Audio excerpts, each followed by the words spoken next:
I think that's something that's going to continue to evolve, continue to grow as they get more reps with each other. They had a lot of work in the off season, and I think that'll just continue to evolve as they, learn each other. But I guess, I've been pleased with how that progress is going. Training camp continues as the Bills are back at it today. That was offensive coordinator Pete Carmichael Jr., who spoke over the weekend. All of the player and coach sound is available to you on demand at WGR550.com. Bills head coach Joe Brady will address the media once again right around 8 o'clock. We'll carry that for you live right here on WGR. Crisis averted.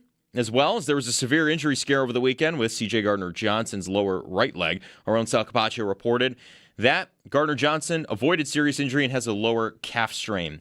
Coverage of training camp on WGR presented by Fiegel Car and Joyce, your border attorneys. Buy outlet liquor when you need to stock up. It's the place to buy a case. What's your outlet? And by the Barnes Firm. Car crash? You've got to call the Barnes Firm.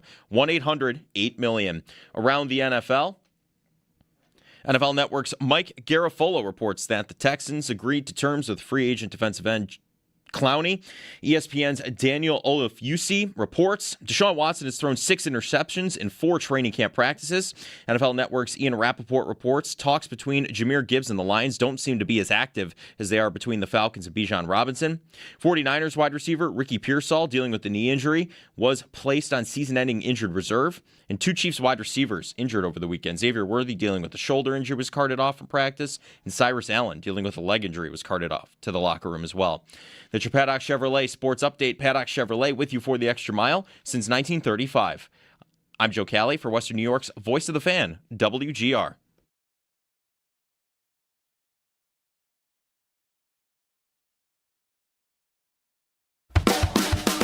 It's Jeremy White.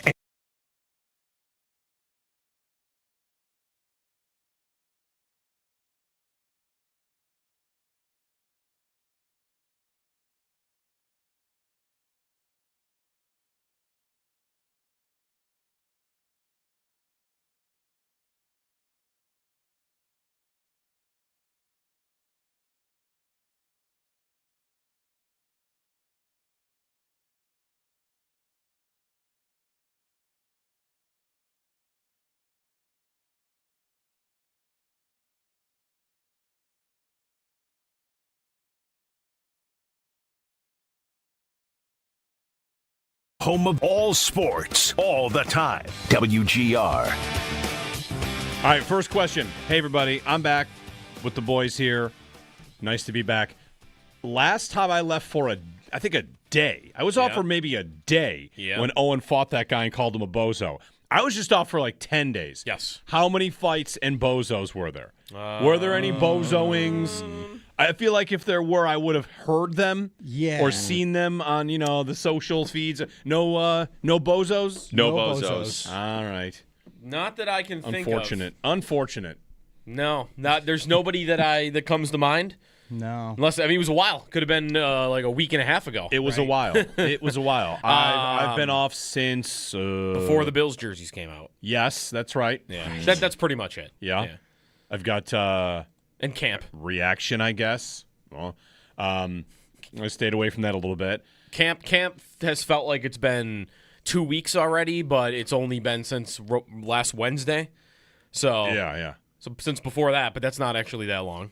Camp's underway. No bozos. There was nothing on Jersey Day. Something it was spicy on Jersey Day, but I think everyone was on the same side. Yeah, we were fighting the same battle, if you will. Everybody agreed too much to be, hurling bozo around. For the most part, I got that impression. Uh-huh. All right. Yeah, pretty much. Jersey stuff. Oh, I wanted to ask you. When did I miss the Connor Hellebuck press conference while I was gone? I was gone for like 10 days. That probably would have happened somewhere. Yep. No, but it didn't. No, did not. It did not. No, they waited until you came back, actually. So okay, like today at 10:01, of course. Did you order your Middlestat jersey to swap the nameplate? Nobody wants to give me a Middlestat jersey. Okay. I'm not getting a Navy Middlestat jersey with Hellebuck on the back. That would be a jersey foul. Fair. That would be tough. And that's all that's out there. Yeah. People like their Middlestat jerseys, apparently. Did we all ride the C.J. Gardner-Johnson roller coaster? Oh, We did. me and Callie did the Saturday show, and it was We were live on the air riding the roller coaster. Fair. on the drive-in. It's like, oh no! Get Sal on the phone. So we did that. We did that too. Good. I think Good. we've had maybe like 15 headlines at training camp so far, and 12 of them involve C.J. Gardner-Johnson. Yes. And half are maybe his live stream, and now he's injured, and he's playing well, and there's him and Deion Dawkins yelling about wanting Diggs back on a live stream. And I saw that. I did see that. There he is in the locker room, and there's Josh Allen like peeking around the corner and looking like, you probably shouldn't be doing that, and did he? I don't know. It's a lot of C.J. Gardner-Johnson. It's the C.J. Gardner-Johnson show right now. You could argue. Mm-hmm. Trying to think the last time they had a guy like this. Is this like T.O.? Is the last time they had someone interesting so I don't on remember, this level? I don't remember anything about T.O. before the season. He had a reality show on VH1. There we go. The T.O. show. The T.O. show. Yes. Yes, there was an Yeah. actual television show. So we didn't have Hard Knocks. Until it became, I believe, didn't he bring in Chad Johnson and it was the T.O. show? That I think there was a second. I will believe you. I think there was a second season with Ocho Cinco involved. That's unbelievable. I do remember the reality show though. And now we get, instead of a reality show on cable TV, we get a live stream on Twitch from C.J. Gardner-Johnson. Love It's it. just as fun. Love it. C.J. Gardner-Johnson taking the road of Max Hairston last year, where it was terrifying injury potential right away, and then actually it looks like it'll be okay. And C.J. Gardner-Johnson's timeline is even less than Max Hairston, right? So a couple weeks, like a calf strain for C.J. Gardner-Johnson. Okay, we'll talk with Sal at 7:00. Get his thoughts on camp as we start like another week here. We'll carry Joe Brady for you. Also, he's going to speak this morning. It's Stadium Week. You and I haven't talked. Are you going Saturday? Yeah, I'm going. Yeah. So And I think I am a part of a tailgate. I Saturday. think we are going to be tailgating as well. I think maybe everybody is. Yeah, I think It's a Saturday in August. Yeah. If the weather is nice, I've not looked. If the weather is nice, why wouldn't everybody tailgate? I mean, you might going, have something right. else, but I mean, if you're a season ticket holder and you're already going, like, are you showing up at 5:00? I mean, 4:00? Yeah, I think so. For your first tailgate? We are bringing pretty much the whole family is coming with us because we have our tickets. My family has a couple. Like, all right, we're just going to roll in there with the kids and watch a practice. And, you said if the weather's good, if the weather's bad, I might want to go in to see what it's like when it's not nice out to be in the stadium. So we've got the blue and red on Saturday, which will be a massive event for everybody to see the stadium for the first time. I mean, like, what an exciting time, exciting week. And with camp underway, I've enjoyed reading, again, from afar, as I've been off for the last week. I was not far away. I was at the Finger Lakes with the family for our yearly big family trip. And let me tell you, Joe, as an outside observer that doesn't talk all the time like we all do normally, every team in the league is having a great camp. They're all everybody's having great camps. Yep. All these players, they're all going to make such differences. Yeah. It reminds me of camp season. Camp season is, constant positivity and everything looks like it's going to work out. It's kind of fun to watch. We did have a couple of teams that we were tracking that were off to bad starts to camp, which it's bad because nobody has bad camps. Yeah. And like Atlanta having their president, Matt Ryan, have to come down to the field and throw to wide receivers because they are out of quarterbacks. That's a bad start, I would say. That's tough. When it's just a free agent, an undrafted free agent, and then Matt Ryan, who's been retired, those are the two guys that are throwing to receivers in the first 2 days of camp. That's probably bad. And there was Tampa. Tampa, things are not going well. Where It's ugly with Baker, yep. Baker is talking about like how misled and disrespected he feels by the organization, and he's going to make them pay for it. And Vita Vea's asking for a trade. Yeah, I think Tampa and Atlanta probably are not in the best mood today. Vita Vea. I remember that. It's all blurring together. I listened to all the coverage, of course, of the last couple days of camp. So like I said, I was not exactly in. I don't feel as out of touch as when I was in Portugal. I was, in the state of New York, equidistant to training camp as I am right now. So those places could be disconnected from the internet, though. If they have Wi-Fi, I guess you're fine. That is true. You can be, yes. Yeah. But a lot of Bills hats, Bills jerseys, Sabres jerseys, whatever. Not quite jerseys, sweatshirts, like hats and stuff. Yeah, like a lot of gear. I mean, the fact that both teams are good right now, you're probably more likely to just kind of see more gear out there. stop at the corner store in Cuca, and there it is. Like, there's a guy just wearing a Bills sweatshirt. Yeah. Sabres sweatshirt for a guy on the boat dock and all that. So, anyway, good to be back. Good to ride the C.J. Gardner-Johnson roller coaster. I thought the injury was probably not that bad when his first couple tweets were about random things. Like, he didn't seem that upset. Mm-hmm. Maybe he was just kind of trying to distract himself. But he does strike me as an interesting character for this team. And is he not the biggest example of we're looking for everything that is different?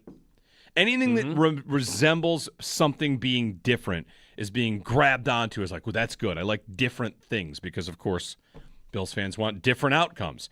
The practice time, the schedule of the practice. Oh, practice is earlier to make more of the day. I like that. That's good. I mean, granted, every one of these training camps fills up practices and fills up meetings, and the day is filled. It's just kind of moving things around. But I get it. I get the optimism. I get the excitement. They're back. They're in their uniforms. Josh is practicing, throwing darts to DJ Moore. So yeah, there you go. You know, he's looked good. He's looked good, as he probably should, being the Bills' best receiver in 3 years. I would even say probably good news that you've got a couple of guys from the draft class that are off to great starts, or I'm not sure I quite want to go to making waves, but at this time last year, it was like, is Landon Jackson around? Did he show up? Yeah. And this year, it's like every time I open Twitter, it's a Jalen Kilgore or a Caleb Elam's-Or tweet. Don't we have Eeyore, to? excuse me. Eeyore. Oh, we're calling him Eeyore. Eeyore? I like that because he's that's what I decided to run with. Because he brings everybody down. Yes. We needed that line of he brings everybody down because otherwise just saying he's a depressed donkey is not maybe the best nickname. Fair. I'll chime in on this because I did see the discourse about the Caleb Elam's-Or nickname. Can I just nominate KLB? KLB? Yeah. He's a linebacker. There's a middle linebacker. There's a Willa. He's KLB. KLB. You get the 3-letter thing. You get the position. I might like that more than his actual initials. KLB. All right. I might want to call him that. All right. I'm running with Eeyore for now. He might be. Skylar Bell too, by the way. I should have thrown into that mix. Like Skylar Bell and Kilgore, Elam's-Or. Those guys were their fourth and they were 3 picks in a row, I believe. So like as much as it can be going well for 4th and 5th round rookies through 4 days of training camp, it feels like it's going well. Sure. Yeah. If there's one guy I'm gonna be the most tempered on, it's gonna be KLB.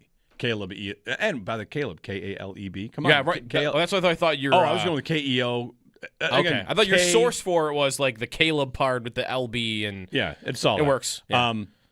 The number one reason I'm going to slow roll on him is because he has the job because everybody else is hurt. True. And that's true since minicamp. Yeah. Now he's taking advantage of that, and that sounds great, but a completely clear runway to just get in is, true, worth considering. Yeah.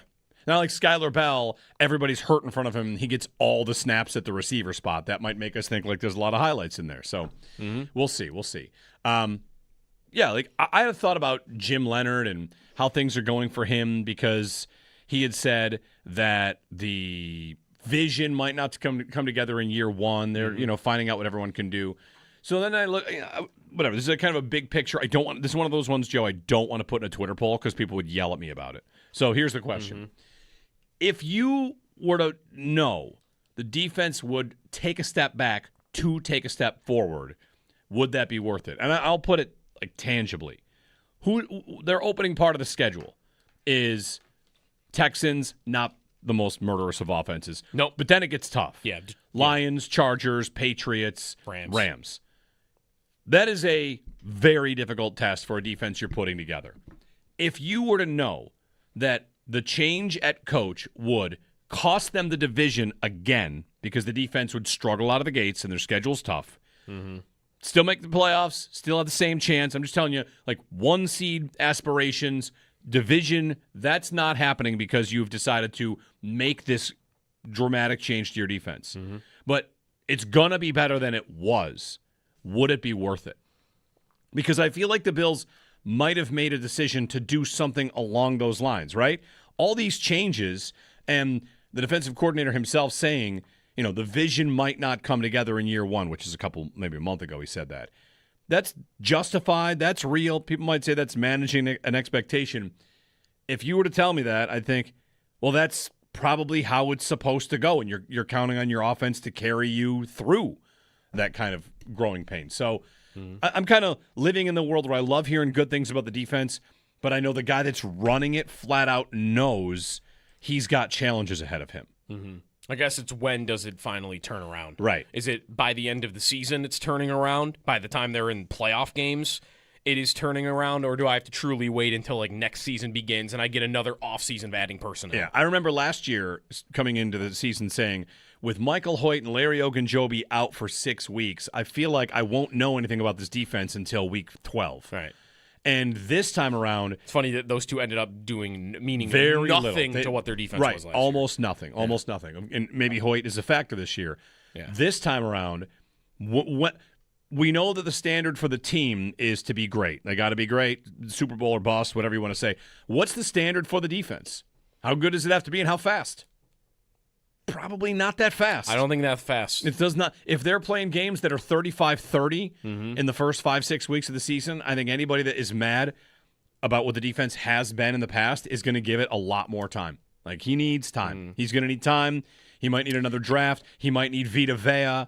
Like, it would be, to me, a little bit lofty to be demanding the defense is just immediately overhauled and great. I think part of that is probably true. I do think that'll be true in the regular season, but it will be met with more, this is fine because all I care about is what they look like in the playoffs anyway. Like, if they have the right answers in the postseason, then I'm going to be okay with this.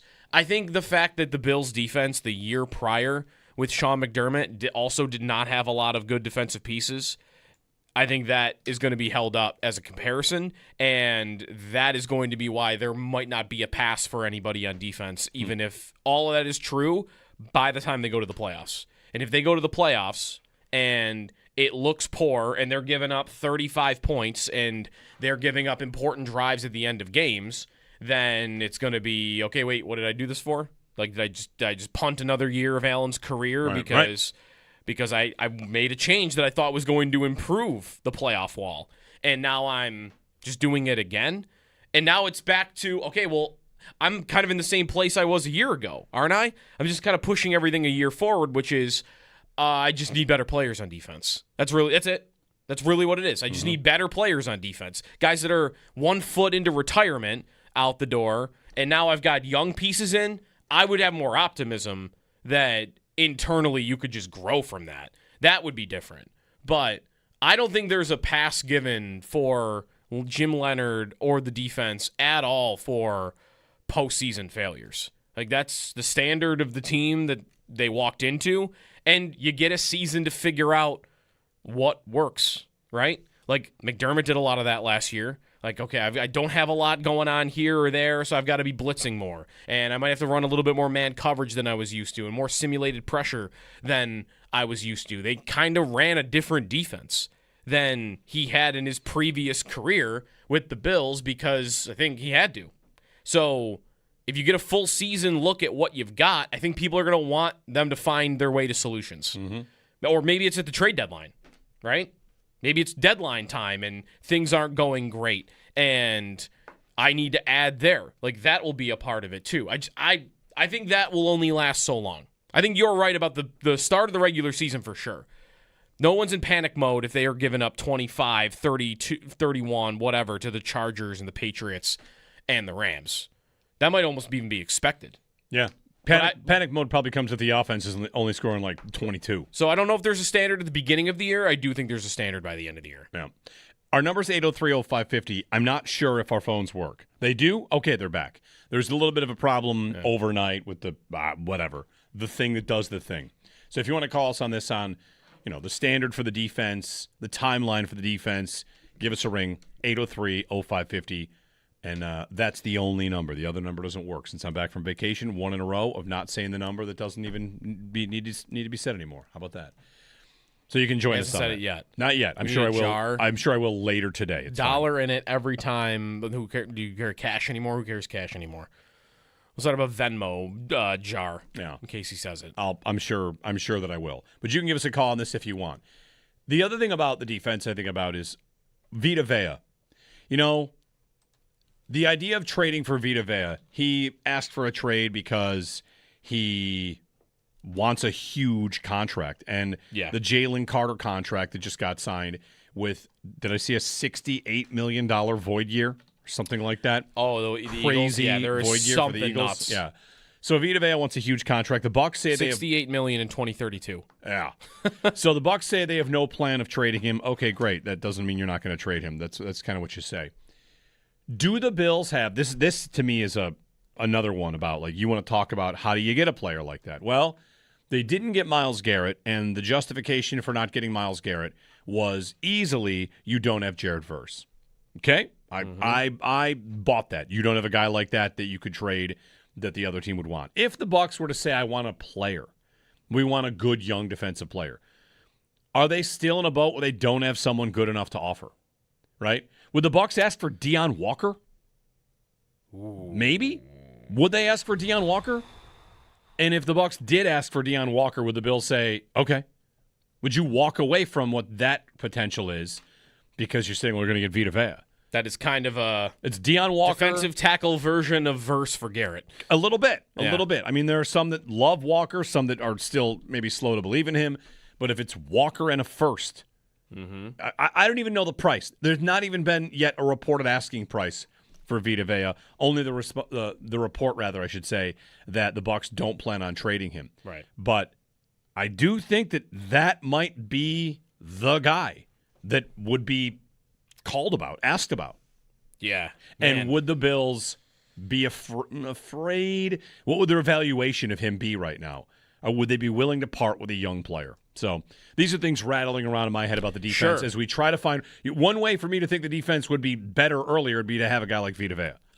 It'd be immediately better. And the vision we're all talking about here, I think, would be a lot clearer pretty quickly. It'd be a great test for them because I thought when Garrett got traded and it was Verse, one of my first thoughts was, I don't know if the Bills would have made that trade if they had Jared Verse. They probably just would have paid Jared Verse. What do the Bills like to do?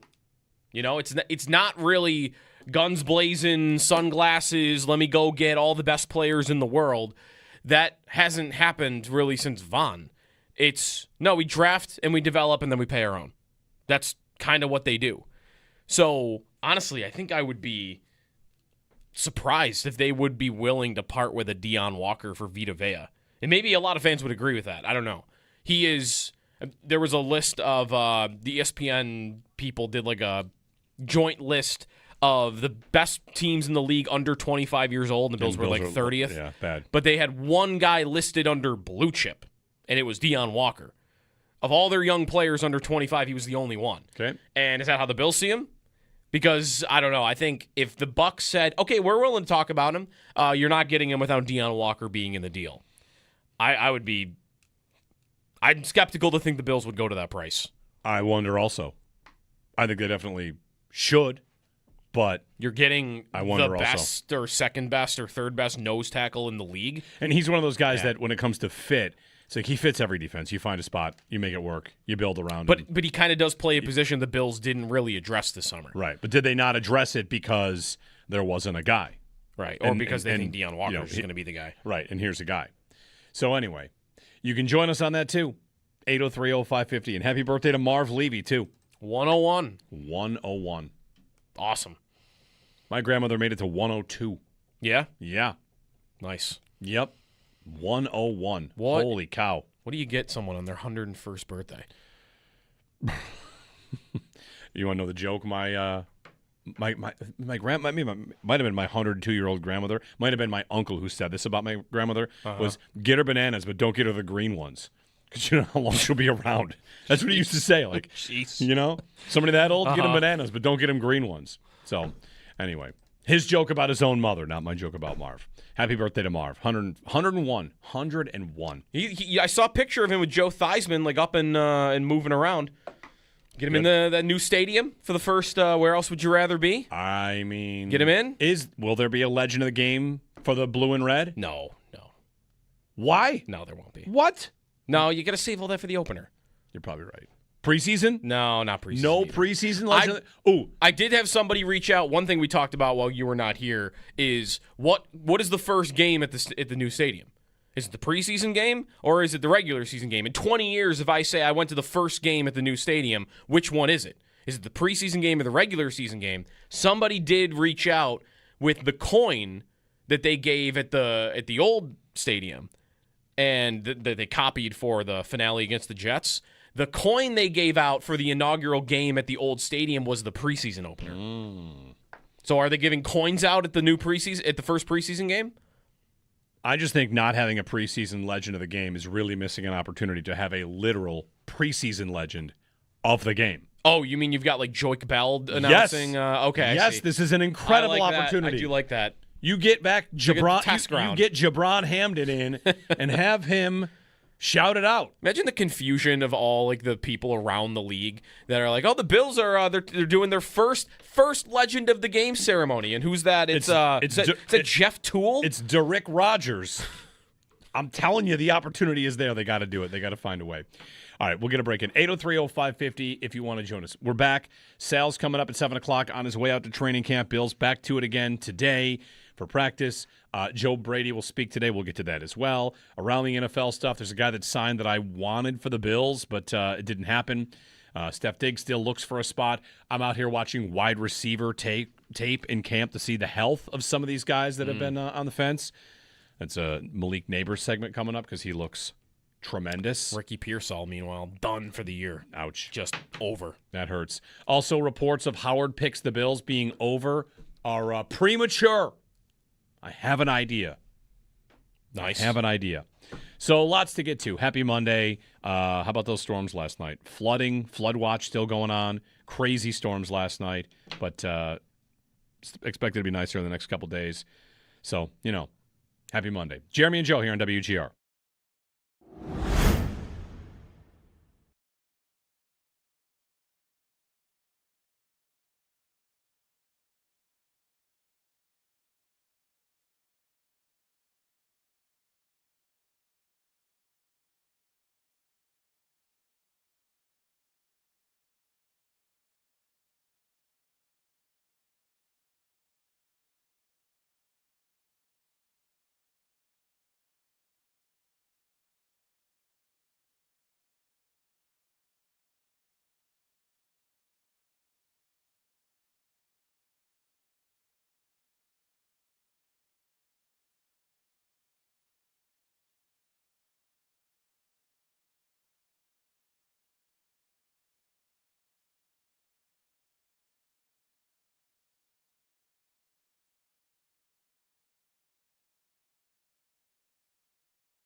I think that's something that's going to continue to evolve, continue to grow as they get more reps with each other. They had a lot of work in the off season, and I think that'll just continue to evolve as they, learn each other. But I guess, I've been pleased with how that progress is going. Training camp continues as the Bills are back at it today. That was offensive coordinator Pete Carmichael Jr. who spoke over the weekend. All of the player and coach sound is available to you on demand at WGR550.com.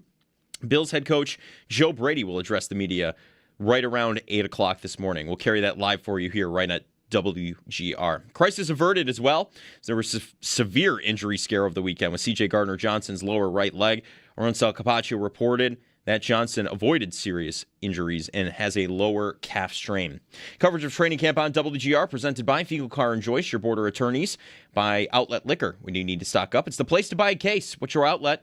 And by the Barnes Firm. Car crash? You've got to call the Barnes Firm. 1-800-8-million.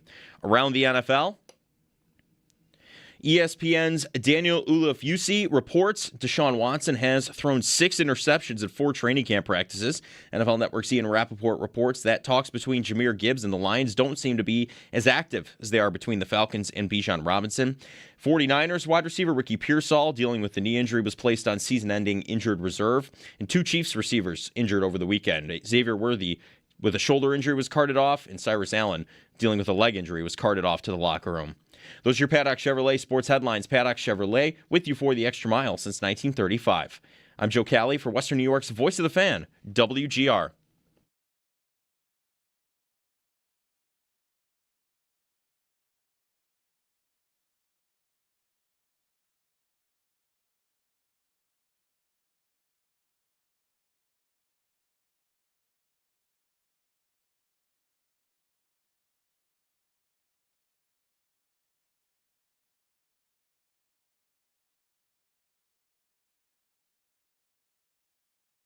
Jim is a great guy, very cerebral when it comes to the game of football, just knows so much about schemes, about why he's calling things. And I feel like the difference I've seen in him versus other DCs I've been with is when we're installing, like he's installing with the reason why we're installing.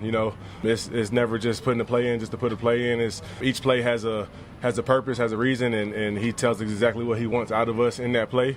And when you got a guy like that, it's easy to play for because you know where you stand. You know if I'm doing the job or if I'm not doing the job. And so it's easy to, go out there and play fast. Bradley Chubb from Bills training camp. Camp back underway. Sal joins us 7 o'clock this morning. Good morning, everybody. Jeremy and Joe. Owen Parker, Joe Cali here. The gang's all here. They all went to see the Odyssey without me.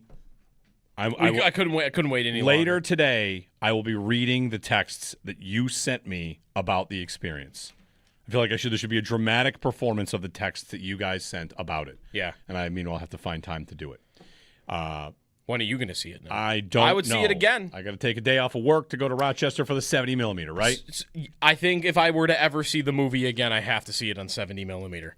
Okay. It was unbelievable. I think I would ruin it. It would not ruin it. I think I would be annoyed and notice if I watched it on a regular size screen now. Yeah. And know how much I'm missing of the screen. They did extend its run in IMAX to September 16th, so there's plenty of time. All right, good. September 16th? Mm-hmm. Yeah. Great. That's fantastic. And they started adding 2 a.m. shows. I saw that. Whoa. I'll just mainline a 2 a.m. show and then leave and get here right for the start I was of the just show. going to say that might time out. Might be tight. Yeah. Hall of Fame game is 3 days away. Yes. What? How about it? Arizona and Carolina in the Hall of Fame game. Yes. Storylines for those two teams. Carolina's had a bunch of guys get hurt, and Arizona, we're watching Marvin Harrison highlights. Right? That's what's going on? And Lowlights? Lowlights, maybe, because he couldn't catch a football for the first 3 days of training camp there. He's too jacked. I saw maybe 2 training camp highlights are just pointless, right? But like you see a compilation of here are all the drills that Harrison ran, and here are all the drills that that Michael Wilson ran, and it's like, okay, Wilson looks 500 times better. Does that actually mean anything? It might not. It might. He was better last year, but I'm doing this with everybody. How much do highlights or blurbs about a guy mean for whether I want to draft them in fantasy or not? Do I actually want to count it? Well, I feel like I really all right. only want to count it if I'm hearing anything negative about people, because you usually don't hear anything negative about players. You open up a fair conversation there. Let me ask you that. Like, for fantasy purposes, I think yes, because all you're doing at training camp and fantasy is trying to determine what the coach will do for usage, right? True. And in fact, some of the best fantasy writers, I don't know exactly who created it, but there's a coach ranking of The Coach Speak Index? Yes. Yes. Who is that? Is that I think it's just the Coach Speak Index. But somebody created the Coach Speak Index. Greg Branos. Okay. Yeah. And the idea is over the history of fantasy football, which training camp comments and snaps, etc., are reflected in the regular season. Right. The Coach Speak Index. Some coaches are just saying stuff. Other coaches are telling you the guys they trust in the spots to give the ball. Last year, of course, it was Kyron Williams returns a kick, so everybody overdrafted Blake Corum. That happened again this summer. Okay, Yeah. maybe it happens again. I think they just toy with people. They probably do.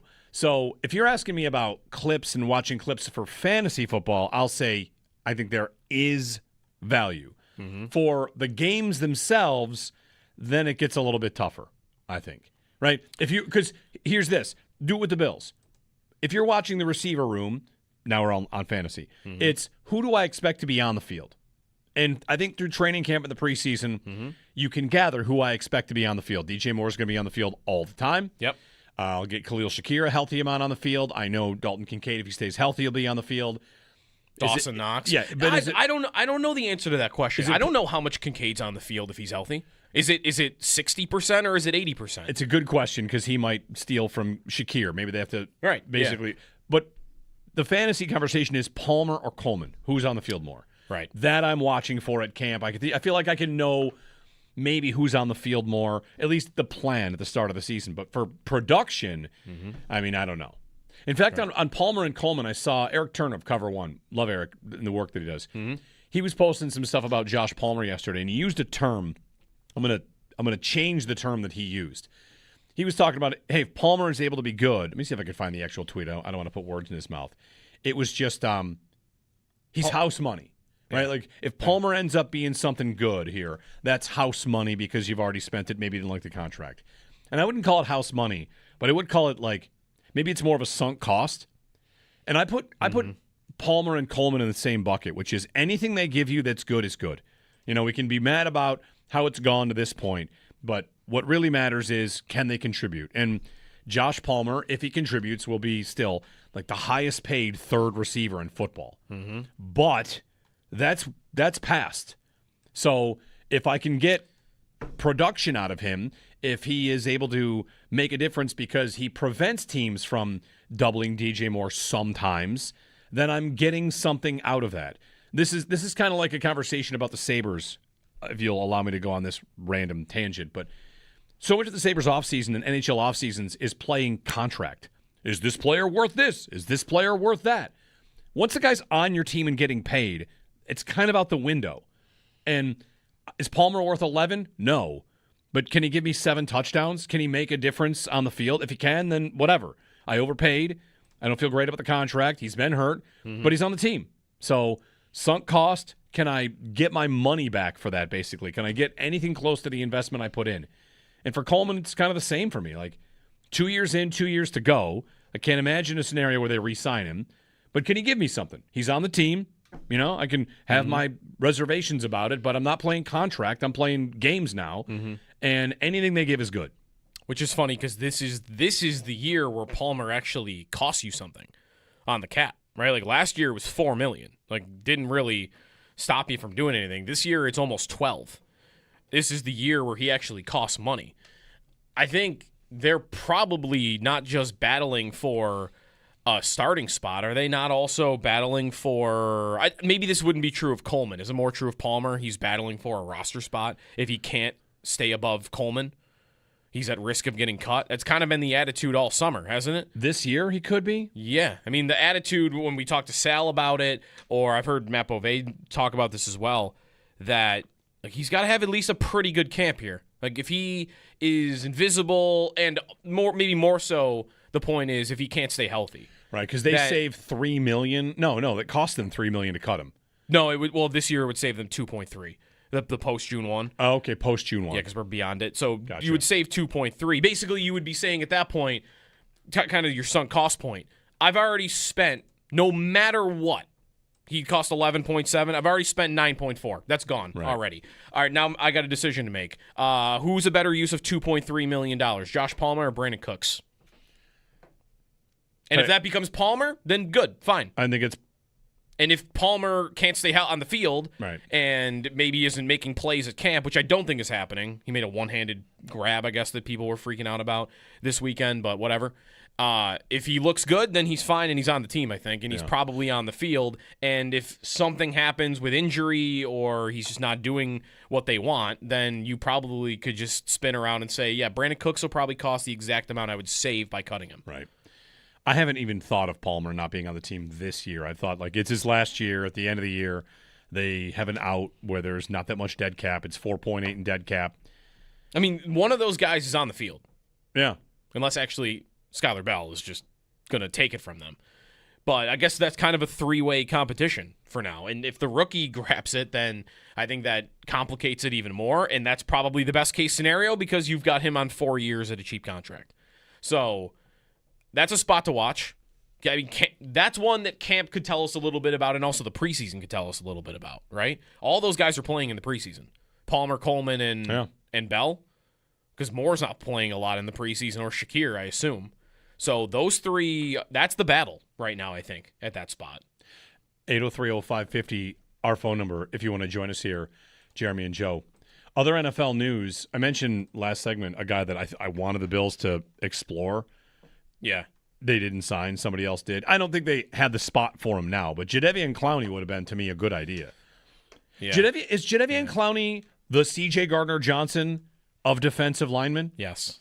He's on a team for a year. Although I don't think he really has any of the character. Then why doesn't he stay anywhere? He's been on 30 teams. Yeah, look at his career. So he began his career in Houston. As the number 1 overall pick. Yeah, what a career for a number 1 overall pick. He's gone Houston for 5 years, so he played out his rookie contract. And then he went Seattle, Tennessee, Cleveland, Baltimore, Carolina, Dallas, back to Houston now, right? That's where he signed? Yeah. And the sack numbers in the last 5-6 years are 9, 2, 9, 5.5, 8.5. So it's pretty solid. Yes. Yeah, and he's a better run defender than pass rusher anyway, I think. But that's pretty good. 3-time Pro Bowler, an actual second-team All-Pro once. Yeah. And why does nobody want him? He's always signing at this time of year. Maybe he's just good with, like, I don't need a long-term deal. Some team's trying to sign me for 3 years at 70% of the money. Like, I don't care. I'll just go one by one. Maybe. Bet on myself every single year, and then I'll make more money that way. I don't know if that actually works, though. Yeah. Has he made more money in his career doing it this way? Or would he have preferred if I could have gone back 5 years to sign? But it's a strange. You wouldn't want to call him a bust, really, right? As a number 1 pick, he's not as good as a lot of number 1 picks. I also understand that. I mean, his nickname on Pro Football Reference is Doo Doo, so I mean that's not a great sign for. What's that about? Like, I have no idea. There's got to be a backstory there. Yeah, is he a bust? I mean, I think the time had passed to get him here, but that was an idea in the offseason. Probably the last 5 off seasons I would have been saying his name. How about this guy for a year? He plays everywhere. Anyway, now he goes to Houston, who let me check it. That needs help on defense. Right, defensive end. Right. 803-0550, our phone number. Ace writes in, Drew Haddad for the Ring of Pre-Honor for the preseason legend of the game. Let's get a preseason legend of the game in there. Got to be a running back who ran for like 400 yards in a preseason, right? Lionel Gates. That's like early 2000s. Yeah, it's a long time ago. Yeah, it's a long time ago. What about Fast Freddie? Fast Freddie Smith. Smith. Yeah. Is that a preseason hero though, or is that a camp hero? Something. Christian Wade also is always, of course, Christian Wade's gonna get referenced for sure. He got big ones.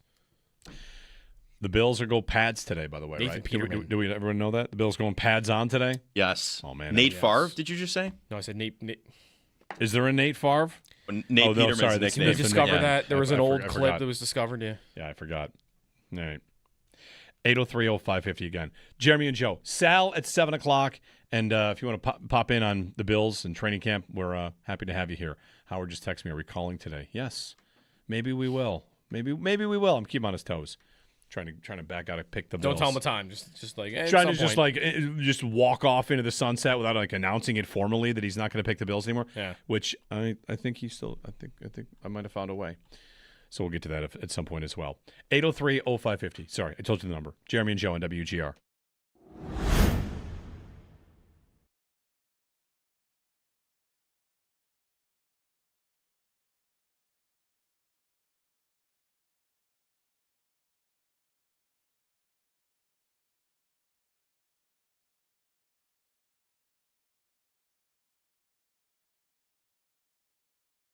If you were to know the defense would take a step back to take a step forward, would that be worth it? And I'll put it like tangibly.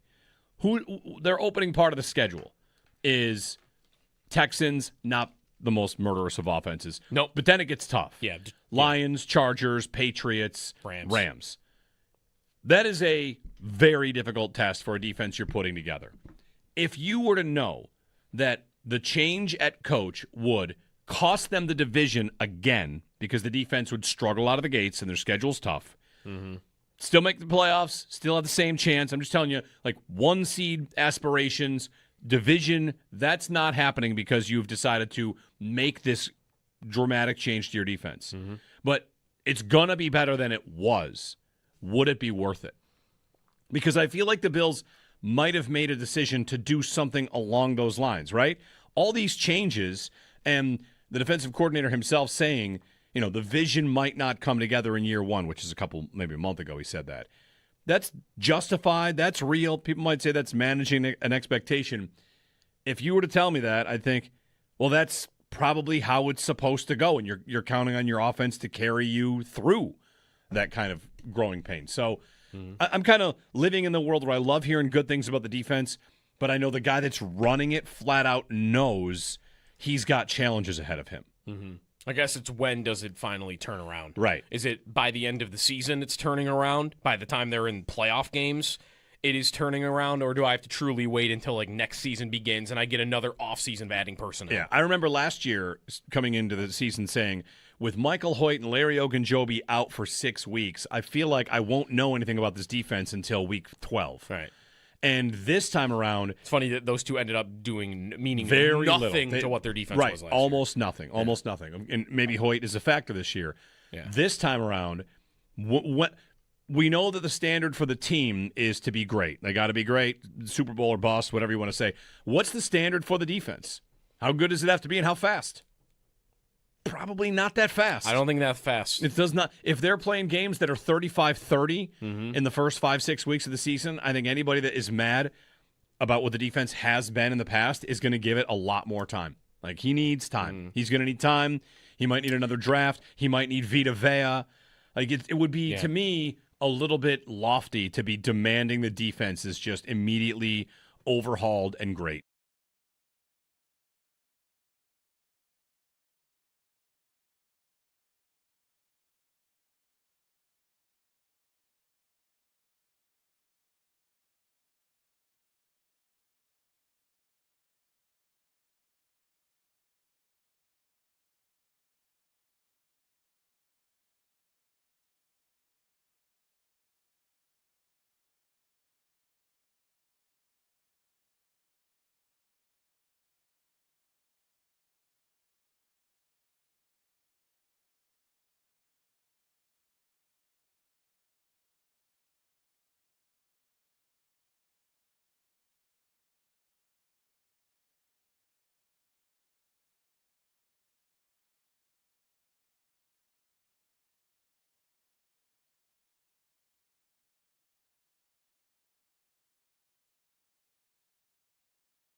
Hey, everybody, Jeremy and Joe.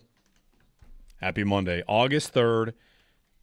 I had something into August. I was going to get to you. Fantasy draft month. I had one. Get the guillotine drafts going. I had a dynasty draft. See, I'm Dynasty Draft, great. Love Dynasty Draft. Like, this is where I want the Dynasty Rookie Draft, I should say. Okay. Yeah. This is where we get to the big stuff, the big drafts, the 16-round slogs that last 3 hours. Apps have made those go quicker, although I do have a draft later this month that's just all offline, draft board. That's it. Do you do one of those ones where you're not allowed any notes? No. Doesn't Mike do some of those where There's one in like, Vegas, the bare knuckle, I believe. I've never you done can't bring that. any of your notes or books. It's all from memory. Yeah, I think I'd be good at that, but I've never been in one. That's one that maybe you think you'd be good at it, and then, oh no, I forgot Mike Evans was available. Right. Sal coming up at 7 o'clock. We'll get his thoughts on the first week of training camp as we turn the page to week 2, and the Bills are going to go pads on today as well. So Joe Brady, I saw Joe Brady with Kay Adams having to respond to the Alec Anderson comment. Mm-hmm. Alec Anderson, who said that having Joe Brady as the coach is like having the fun uncle over. Right. Yeah, but the young fun uncle. The uncle is like only a little bit older than you are. Yeah, the fun uncle. Yeah. And that was a great example of controversy, I thought. Is there reason to think like, are we sure that that's a good idea? The fun uncle? Yeah. Because he's saying it, Alec Anderson's saying it in the context of, he'll let us do some crazy stuff. And, don't worry, that part doesn't sound great as an NFL head coach. But maybe it's looser. That also could be referring to more maybe like what he was and now could be different. Yeah, I thought Joe Brady had a good answer to it. He's like, there's a lot of context there. Whoever answers that question is different. He kind of even said, like, you ask Alec Anderson that question. Like, he's going to say, like, you got to know the people you're talking to here. So, yeah. Anyway, it's all so interesting. Brady, it feels like, has had to get out in front of a couple little, I don't know, like a mini fires.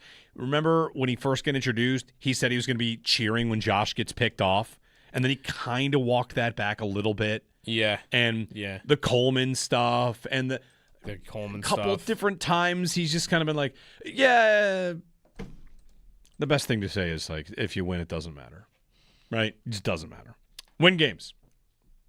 And if you don't win, then all of it becomes a controversy, right? Yeah. Jeremy and Joe. Sal on the other side on his way to St. John Fisher. Bills only had 7 practices in total. This is the final week of camp. Mm-hmm. And pads go on today. So we'll get Sal's thoughts on it heading in. Maybe a little post-practice update as well if there's time. Jeremy and Joe on WGR. You got a guy like Alec Anderson answering questions. You never know what direction it's going to go, right? But it's kind of the context of, like, people always ask, like, what's the difference in the old school coach and the player's coach? And, like, I don't really understand that. Like, the old school coach, the mentality was whatever that was. It's everything's black and white. It's my way or the highway, and there's levels to that, right? And then there's a narrative, right, that players coaches, right? It's it's soft. It's players run the locker room. That I think the great coaches find ways to be able to do both.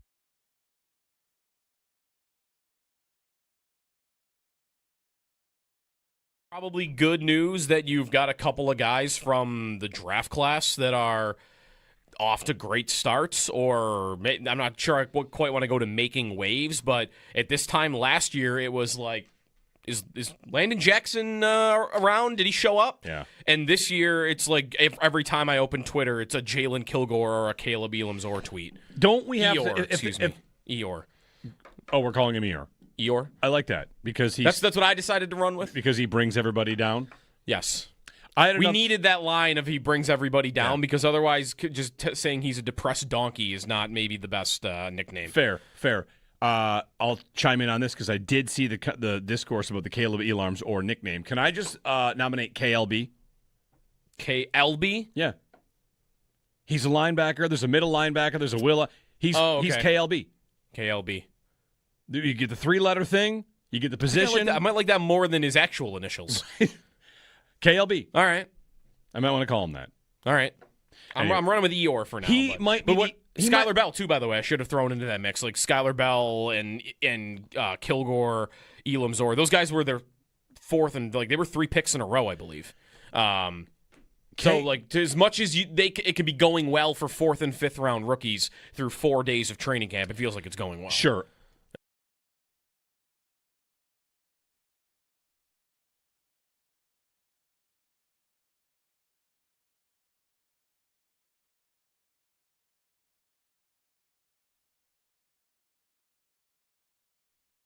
Did we all ride the C.J. Gardner-Johnson roller coaster? Oh, We did. me and Callie did the Saturday show, and it was like We were live on the air riding the roller coaster. on the drive-in. It's like, oh no!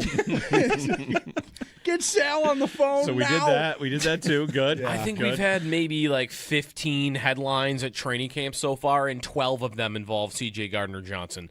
Yes. And half are maybe his live stream, and now he's injured, and he's playing well, and there's him and Deion Dawkins yelling about wanting Diggs back on a live stream. And I saw that. I did see that. There he is in the locker room, and there's Josh Allen peeking around the corner and looking like you probably shouldn't be doing that. And did he? I don't know.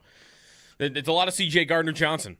It's the C.J. Gardner-Johnson show right now. You could argue. Mm-hmm. Trying to think the last time they had a guy like this. Is this like T.O.? Is the last time they had someone interesting So I don't on remember this level? I don't remember anything about T.O. before the season. He had a reality show on VH1. There we go. The T.O. show. The T.O. show. Yes. Yes, there was an Yeah. actual television show, so we didn't have Hard Knocks. Until it became, I believe, didn't he bring in Chad Johnson and it was the T.O. show?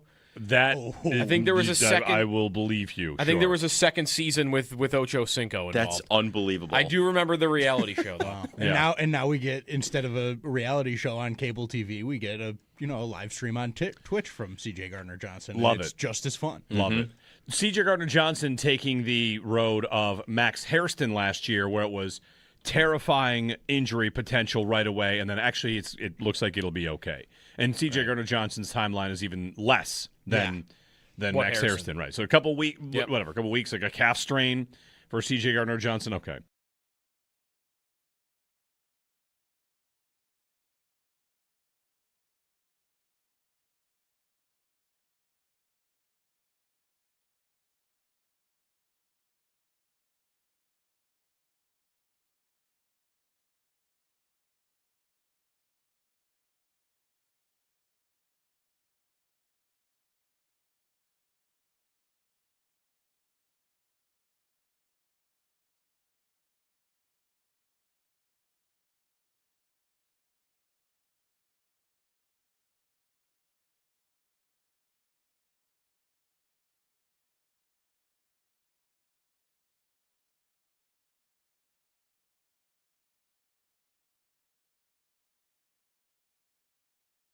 I would say this. I love his focus. I love his mindset when he's coming to the building. He is working extremely hard. He's playing fast.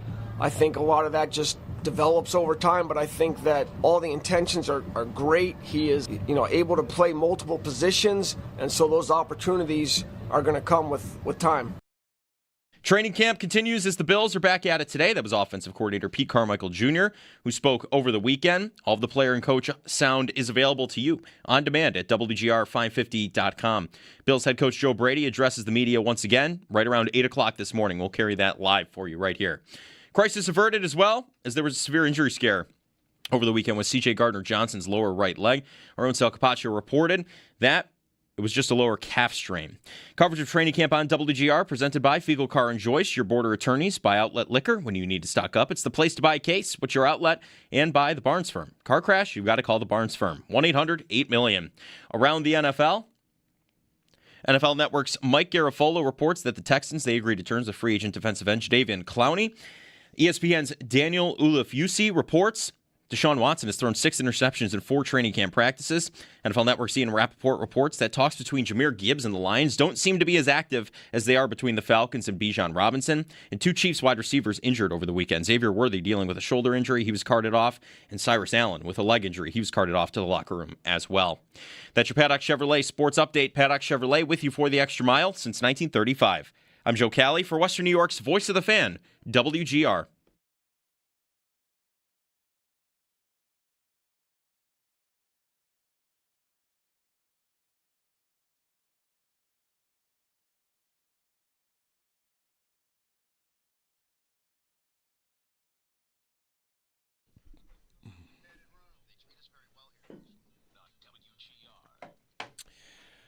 Driving up to St. John Fisher for another day of training camp. Sal Capaccio joins us on the Western Hotline. I imagine that was about the dorms, right? The masonry at the dorms. Good morning, Sal. Hey, good morning. It kind of looks like that when you're looking at video. You guys know this, but I tell people all the time, like, the Bills are very unique now. Not very many teams go away to any colleges, and for those who do, giving the media who are regularly covering the team an opportunity to stay on campus right there is really nice, and I've talked to other reporters around the league, and they're like, really? Like, we got to get a hotel a half hour outside and all that kind of stuff. So it might look like we're in a prison when you look at the videos and I'm joining on the stream. But as you guys know, it's a nice setup. Listen, I have for a long time said the idea of, like, go back to college fantasy camp. Maybe I would have said this like 10 years ago about going back to college. Like, I would love to live someplace and just go into a building and they have food for me that that maybe I've already paid for because I have room and board. And, just like walk around. College is great. So anyway, you're back there this week, Sal. 4 practices remain for training camp. This is the second week, and there's only 2 weeks. And I saw Carl Jones tweet today that the pads are going on today. So first day in pads. Did we lose Sal? You guys got me? Oh, we got you. Go ahead. Sorry about that. Yeah, you guys know what happens on these dead spots around here in the 90. So my apologies. That's what's supposed to happen today from what we understand. Pads supposed to have a 3-day acclimation period. They've had that. Yep. They put pads on today. And in what capacity will the pads be on? Exactly how much will they be doing? Because I'll tell you guys, it's raining again. Yeah. I mean, like, I have never remembered a training camp at St. John Fisher where it's been this much rain. The first 2 days rained quite a bit. First day a lot. And then you had a nice day on Saturday, and now it's raining again. And, they're going to hit and all those kinds of things. But I wonder if we get the full breadth of it, considering the wet turf, the rain, those kinds of things. But, yes, pads are, I believe, scheduled to go on today from everything we know.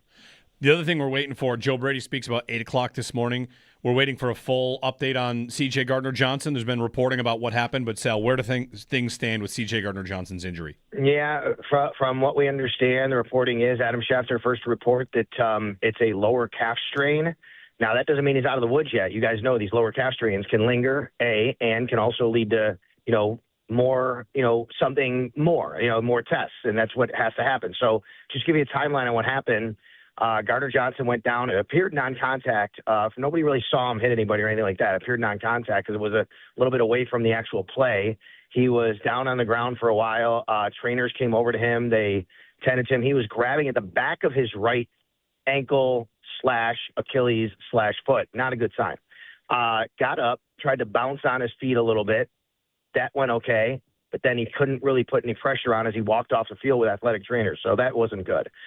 He went into the medical tent area, and then he walked on his own to the cart where they took him in. And, so everybody's wondering, what's happening there. After practice, we spoke with Deion Dawkins, who gave a lengthy answer about how he went over to him, talked to him, said, "Are you okay?"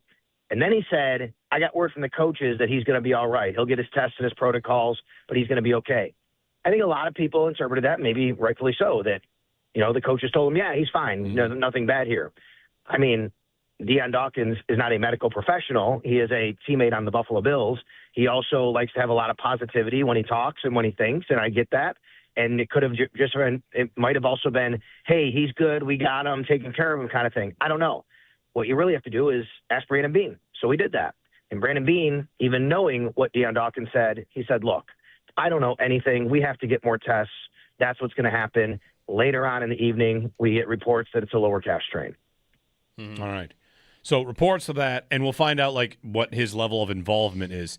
Sal, the rest of the injury report and players we're watching, Terrell Bernard's been making a slow progression towards coming back, right? So where do things stand, other players to watch for today on the injury report? Yeah, for sure. And let me just go back real quick to C.J. Gardner-Johnson because, guys, I mean, we have seen calf strains on this team and calf injuries over the last few years really, put guys out for a while, several weeks.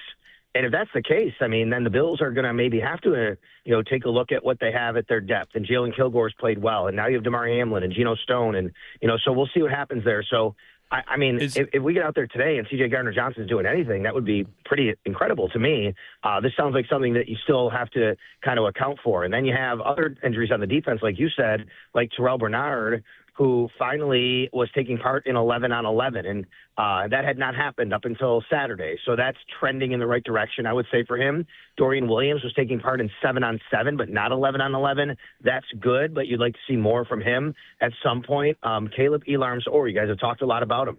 He's playing both spots. He's playing, and we can call it Mike and Will. It's two inside linebackers, whatever you want to call them now. But he's been playing both where he has to call the defense where normally Terrell Bernard would be, or next to him where normally, Dorian Williams would be. So, they're still not out of the woods yet with these guys, I would say, as far as where you want to see them on their timeline, but encouraging news nonetheless. On calf strains, who are the guys that have – did Milano have one? Can you remember the guys that have had calf strains that – just for the sake of remembering timelines here, maybe I should kind of build in a timeline for him, understanding that they're all, of course, different. I think there was a couple years ago where a lot of defensive linemen had them, including I think Daquan Jones was one that was dealing with one for quite a while. He had that. Trying to think of a DB. Did Cole Bishop maybe have that? I'm not positive. I think Milano did, yes. I think that some defensive linemen from a few years ago, if you take a look at defensive lineman injuries from a few years ago, there were a bunch of guys who were dealing with calf strains. And so much so that Sean McDermott at the end of the year mentioned that specific injury for those guys, like in the training for them. So if you want to take a look at timelines, again, not all of them are created equal, but also not everybody plays the same position on what you have to do.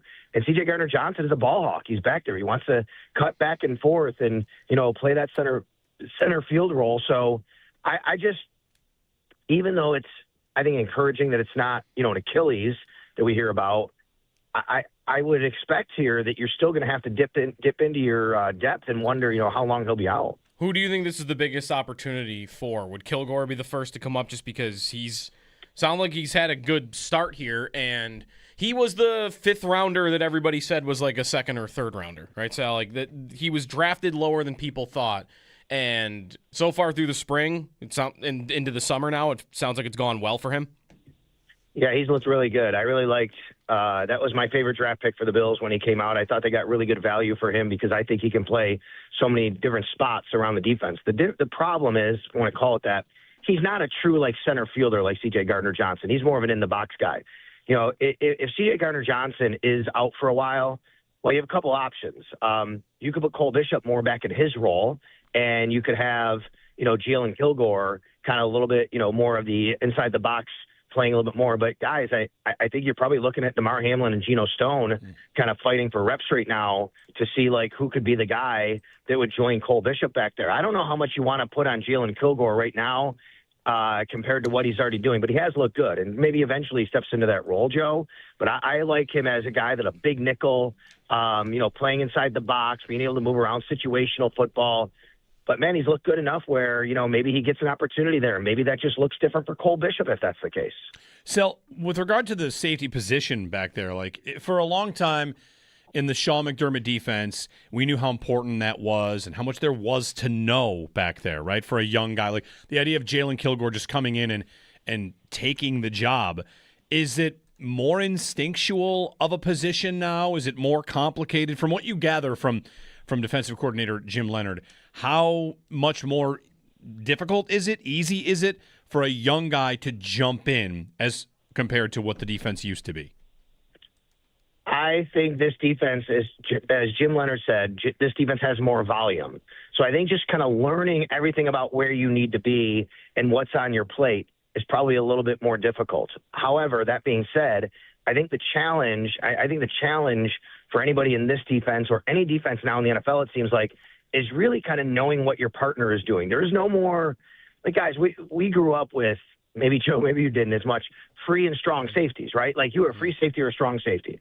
Right? If I talk to the OGs out there listening, it was Leonard Smith and Mark Kelso. Leonard Smith was your strong safety, Mark Kelso was your free safety. I mean, that's how football was. But that has changed over the years. We had a lot of discussions. You guys remember we talked a lot about this with Bobby Babich, and I know that's a different defense, but it's kind of the same now across the board everywhere, where safeties are interchangeable.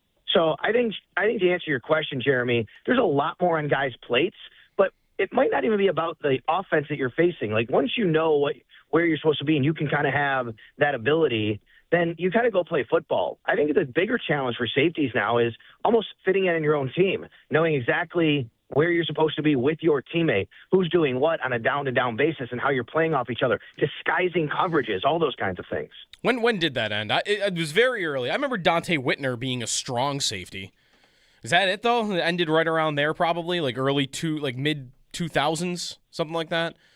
Yeah, I think so, Joe. You know when I think it really ended in this regard? Yeah. The rise of the flex tight end changed the safety position completely. Yeah. Like when you go back and look at these guys the Antonio Gates of the world and the Jimmy Grahams of the world, obviously a great guy, Tony Gonzalez. Like I know some of these guys play a little earlier, but once you got into the late 90s, early 2000s especially, teams had to have answers, and that's when you put more athletic safeties on the field, and then they had to creep closer to the line. You're like, well, if I'm going to do that, I got to still have a guy back here who's a center fielder. Yeah. And then you had to start be able to play with guys, what they were doing in their roles. And I think that's really where a lot of that came from. Yeah. You mentioned, by the way, earlier when we got to linebacker a little bit and the injuries that position has dealt with. Your impression, this defense, it's maybe less of a thing for a guy to be the mic and calling the defense than it was. I mean, the calling the defense part is still bigger, right? But it is less different between the two inside linebacker positions? Yes, I would say so. You're not a true Mike and a true Will like you would be in a 4-3. You're a 3-4. You're both inside. You can play off each other much like safety. You can kind of play with these guys now. You can do different things with them a little bit more. They don't have necessarily such defined roles, but one thing is going to happen is someone's going to call the defense.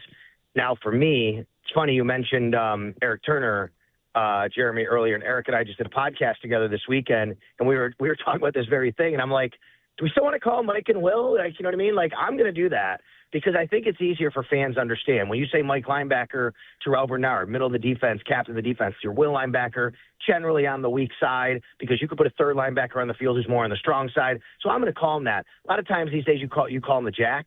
A jack linebacker, that's a new term in the NFL the last, 20 years, a jack linebacker. So however you want to do it, I'm going to call Mike and Will, but at the same time, they are very interchangeable. They're really inside linebackers. And I think it's really beneficial for, now you never want this due to injury, but this is what happened here.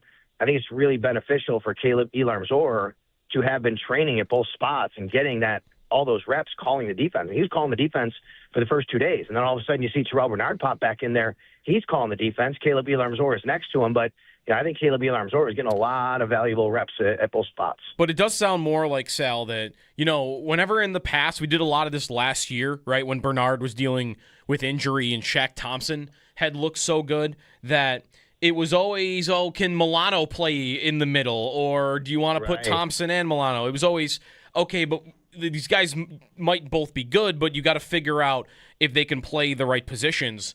Whereas now, isn't it just kind of they're all grouped together and just whoever the best two are the two that will be out there?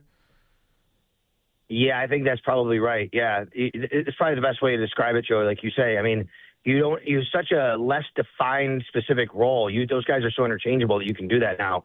The other thing I wonder about, and I keep saying this to people, like we have to throw everything we learned about, how the Bills use a nickel corner under Sean McDermott out the window. Like, that's not happening anymore. Yes, D. Alfred's still going to be on the field a lot. He's your nickel. Yes, that's going to happen. But the Bills could go with three linebackers. You're running a 3-4. They could go three linebackers and a nickel. Really, I mean, I understand that like outside linebacker is part of your 3-4 package, but you could even take the nickel off the field, I guess I'd say, put an inside linebacker, a strong side linebacker. There are just so many variations of what you can do with this sort of defense now. And I think that's what Jim Leonard's aim is, to let you not know. What did he say about Ed Oliver? You got to find them first. Well, I think it's about everybody. You got to they're not going to tell you and tip their hand what they're doing, and they're going to try and match up. That's where Jalen Kilgore comes in this particular regard. So, yeah, I think like even if Caleb Elarm-Zor isn't the starting inside linebacker, you may find a spot for him throughout the game. While we're on the defense, Sal, a few practices into camp, we, heading into camp, had talked about cornerback being a potential battle spot. Is there any Davison-Igbinosun momentum at all, or do you feel like Harrison is kind of ahead right now?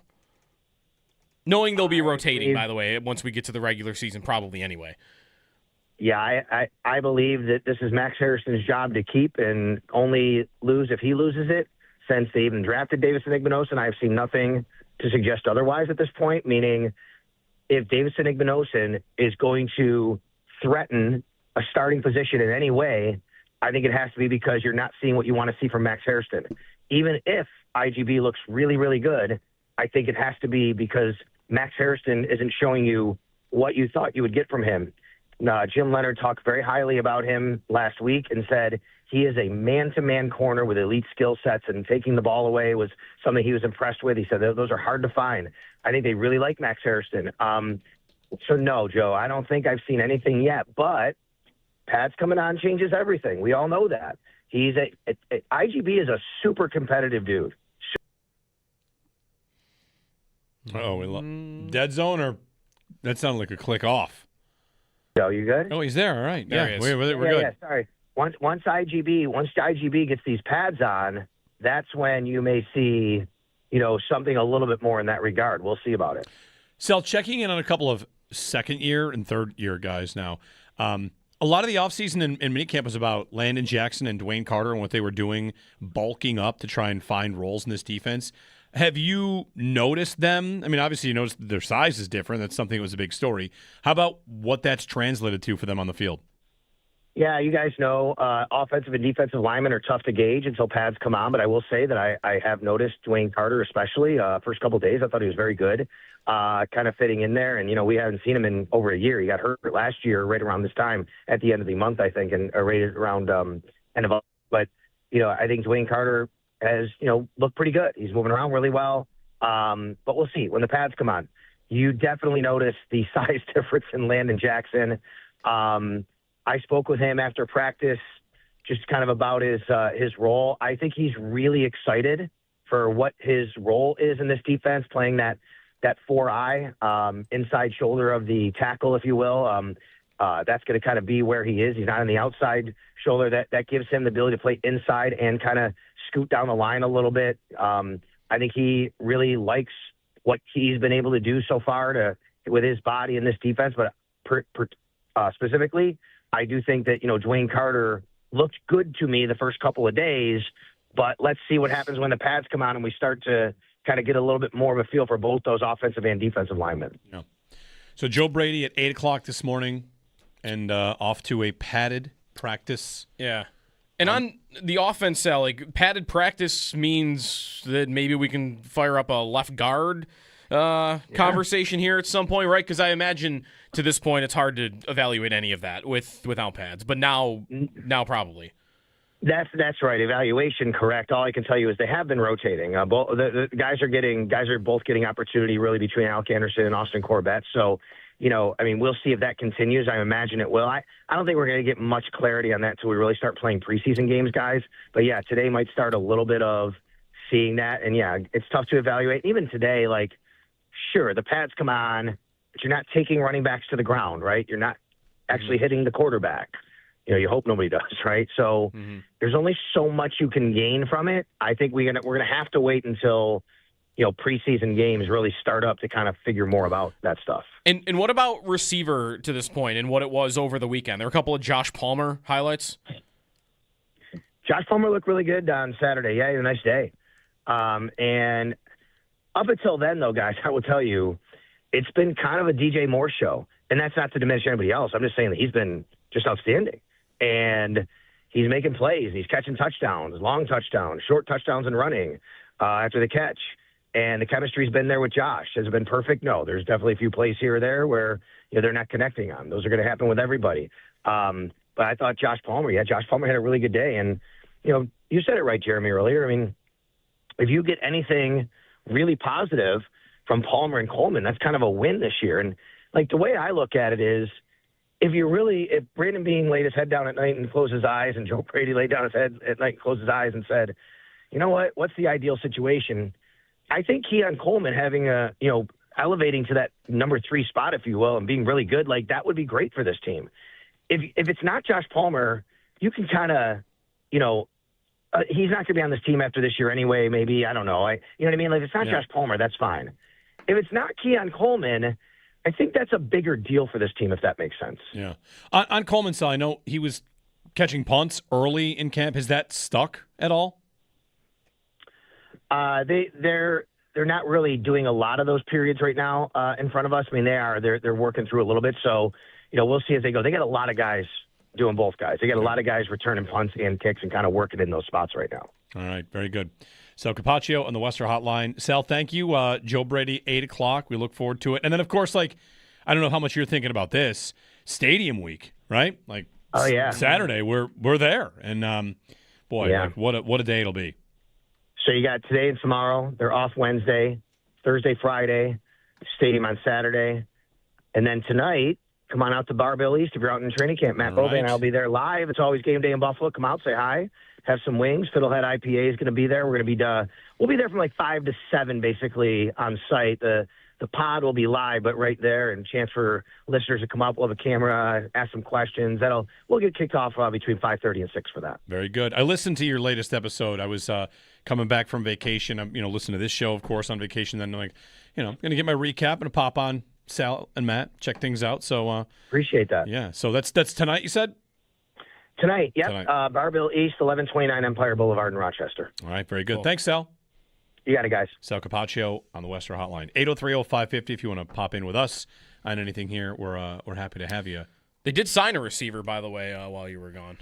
Dante Pettis. I just was looking. I wonder if he's in the punt return mix because in his last 3 seasons he has returned 38 punts, it looks like. I did see that they signed Dante Pettis because every year when the Bills sign a former second-round pick at receiver during training camp, there is a ceremony. Right. That has to every year. That has to happen. Goes. Camp opens, then somewhere before pads go on, they sign a second-round receiver of 3 years ago. Yep. Then pads go. That's just the natural progression of training camp. Well, last year they had 4 of them. KJ Hamler, Elijah Moore, Andy Isabella, Chase Claypool was 2 years ago. That was last year, wasn't it? I don't think Claypool was injury settlement the year before. Okay, yeah. Yeah. You have to. All right, so 2 years ago, all those guys I think were here. Maybe more. Right? Was the next year? Yeah. That's 4 of them though. There've probably been more. Coleman is their own second-round pick. That's right. Coleman will be that for somebody else if he doesn't get his career going here. He'll go to a camp and you're like, oh, this guy. That's Treylon Burks right now, who's having a moment for people in Washington? at Washington camp. Although he was a first. Never mind. He was 16th overall? Yeah, never mind. He was higher. First. Yeah. What if I told you that I just came to find that Bryce Young has a nickname so cool that we now have to root for him? Really? Yeah. Every once in a while, a guy has a nickname that's so good. Yeah, but he's not very good, so I feel like I'm going to... The nickname is too... Again, this is a nickname that you'll say, who calls him that? But according to Pro Football Reference, Bryce Young has a nickname that is so good, the entire country should be rooting for him. I think my attitude's going to be, you don't deserve that nickname because you're not very good.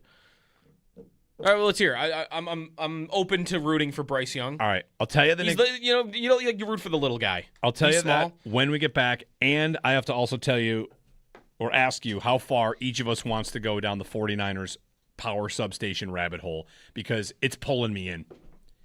It's ridiculous. It's pulling me in with what I learned about Christian McCaffrey's nighttime routine. Both of those next.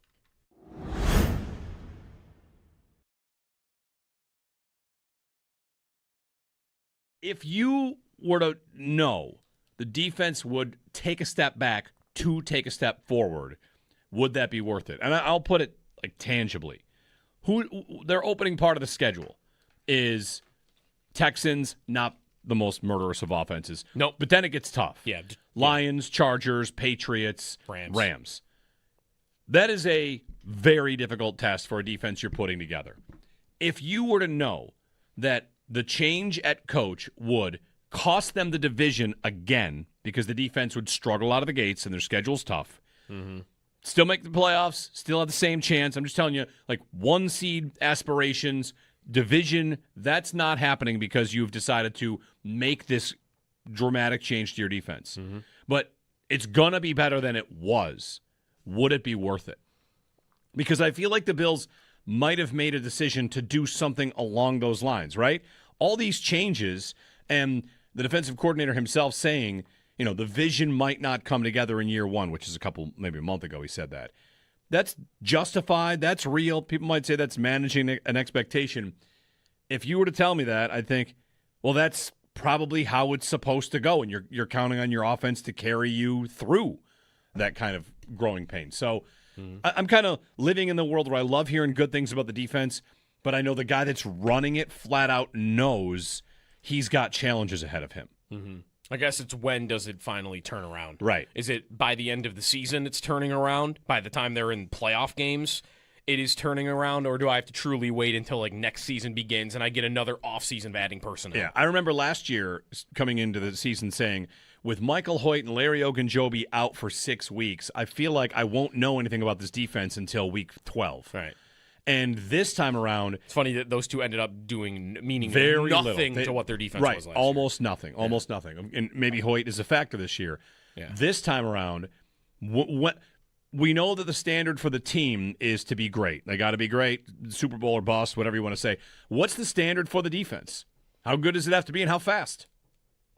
Probably not that fast. I don't think that fast. It does not. If they're playing games that are 35-30 in the first 5-6 weeks of the season, I think anybody that is mad about what the defense has been in the past is going to give it a lot more time. Like, he needs time. He's going to need time. He might need another draft. He might need Vita Vea. Like, it would be, to me, a little bit lofty to be demanding the defense is just immediately overhauled and great.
I would say this. I love his focus. I love his mindset when he's coming to the building. He is working extremely hard. He's playing fast. I think a lot of that just develops over time, but I think that all the intentions are great. He is, able to play multiple positions, and so those opportunities are going to come with time. Training camp continues as the Bills are back at it today. That was offensive coordinator Pete Carmichael Jr., who spoke over the weekend. All of the player and coach sound is available to you on demand at WGR550.com. Bills head coach Joe Brady will address the media once again right around 8 o'clock, so coming up in just under a half hour. Crisis averted as well, as there was an injury scare over the weekend. It was C.J. Gardner-Johnson's lower right leg. Gardner-Johnson reportedly avoided serious injury and only has a lower calf strain. Coverage of training camp on WGR presented by Fiegel Car and Joyce, your Border attorneys, by Outlet Liquor. When you need to stock up, it's the place to buy a case. What's your outlet? And by the Barnes Firm. Car crash? You've got to call the Barnes Firm. 1-800-8-million. Around the NFL Network's Mike Garafolo reports that the Texans agreed to terms with free agent defensive end Jadeveon Clowney. ESPN's Daniel Ulifusi reports Deshaun Watson has thrown 6 interceptions in 4 training camp practices. NFL Network's Ian Rappaport reports talks between Jahmyr Gibbs and the Lions don't seem to be as active as they are between the Falcons and Bijan Robinson. 49ers wide receiver Ricky Pearsall, dealing with the knee injury, was placed on season-ending injured reserve. 2 Chiefs wide receivers injured over the weekend. Xavier Worthy with a shoulder injury was carted off on Saturday. Cyrus Allen with a leg injury was carted to the locker room as well. WGR Sal Capaccio and Matt Bovee are taking It's Always Game Day in Buffalo on the road with a special training camp edition live from Bar Bill East in Rochester. Join them at 5 p.m. tonight. Bar Bill on Empire Boulevard, just a short drive from St. John Fisher. Be a part of the live audience, hear the takes on training camp, the team, enjoy Fiddlehead beer specials, with event support from Fiddlehead Brewing Company, all while digging into the best wings in Western New York. Get all the details now at WGR550.com. That's your Paddock Chevrolet Sports Headlines. Paddock Chevrolet with you for the extra mile since 1935. I'm Joe Cali for Western New York's Voice of the Fan, WGR.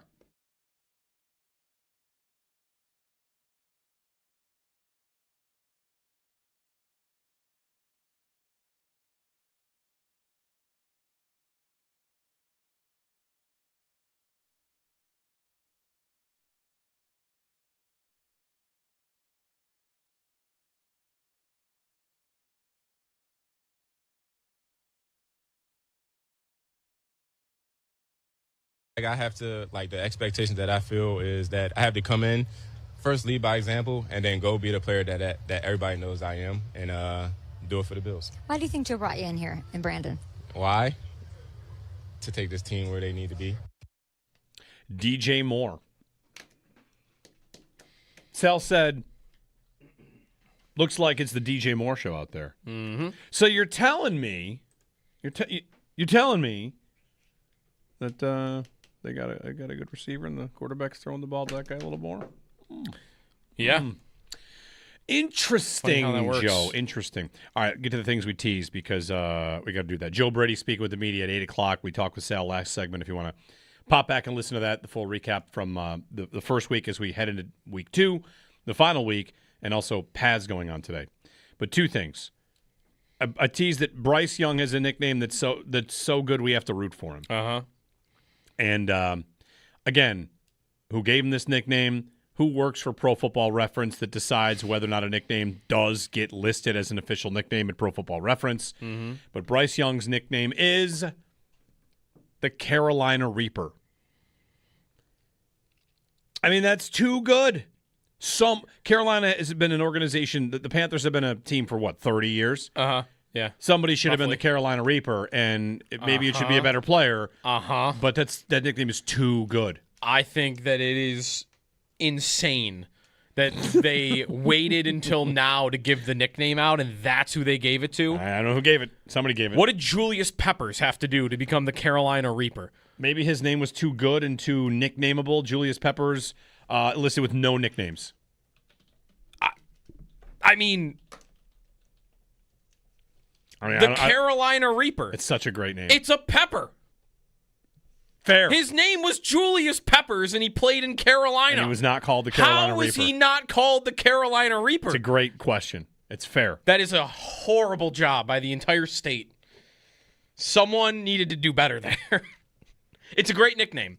I'm just saying they No, but probably had 50 guys I'd rather put the nickname on. You bring up a great point. And if time travel's ever invented, you're going to go back to Carolina and be like, yo, call this guy the Carolina Reaper. His name is Peppers. Come on now. Fair. All right, the other thing I teased was, does every football fan have to make a decision now how far we are individually each going to go into the San Francisco 49ers training facility being next to an electrical substation, and that being why they're always injured? It's either that or it's like a curse or like witches. Like what the coach has got 40 stitches in his face now, by the way. Add that in. Right. The receiver's just out for the year. I didn't know this McCaffrey thing. So the McCaffrey thing I learned as part of this is where it became for me, all right, do I want to go into this? So Fred Warner told this story about Christian McCaffrey. Mm-hmm. McCaffrey turns his Wi-Fi off at night to sleep. Okay. Why? The idea of like just turn off screens. Turns off the Wi-Fi. So he's not disconnecting his phone from the Wi-Fi. He's turning off the router. He's turning off his Wi-Fi. And okay. Inspired by an Instagram reel, McCaffrey noted that that's not a great start. Can't hurt in his pursuit of a 1% performance advantage, broader electromagnetic environmental health theories surrounding the body. The concept, to me, it's very close to everybody on my team's getting hurt because we're near a power station. I'm going to turn off my Wi-Fi. That sounds like to me that if Christian McCaffrey's Instagram He's reel and algorithm is giving him things about electromagnetism and health benefits in that field, I'm betting he is thinking about the substation thing a lot. Yes. And there was also a tweet that went around, a viral tweet about how the Niners' injuries, where they were relative to the league in games lost, pre and post substation expansion. Uh-huh. And it's kind of hard to. Are you buying it? Are you starting to? I'm having a conversation about how far down the rabbit hole do we each want to go for the substation, because it went from funny meme to, hey, wait a minute, all their guys are hurt again. Yeah.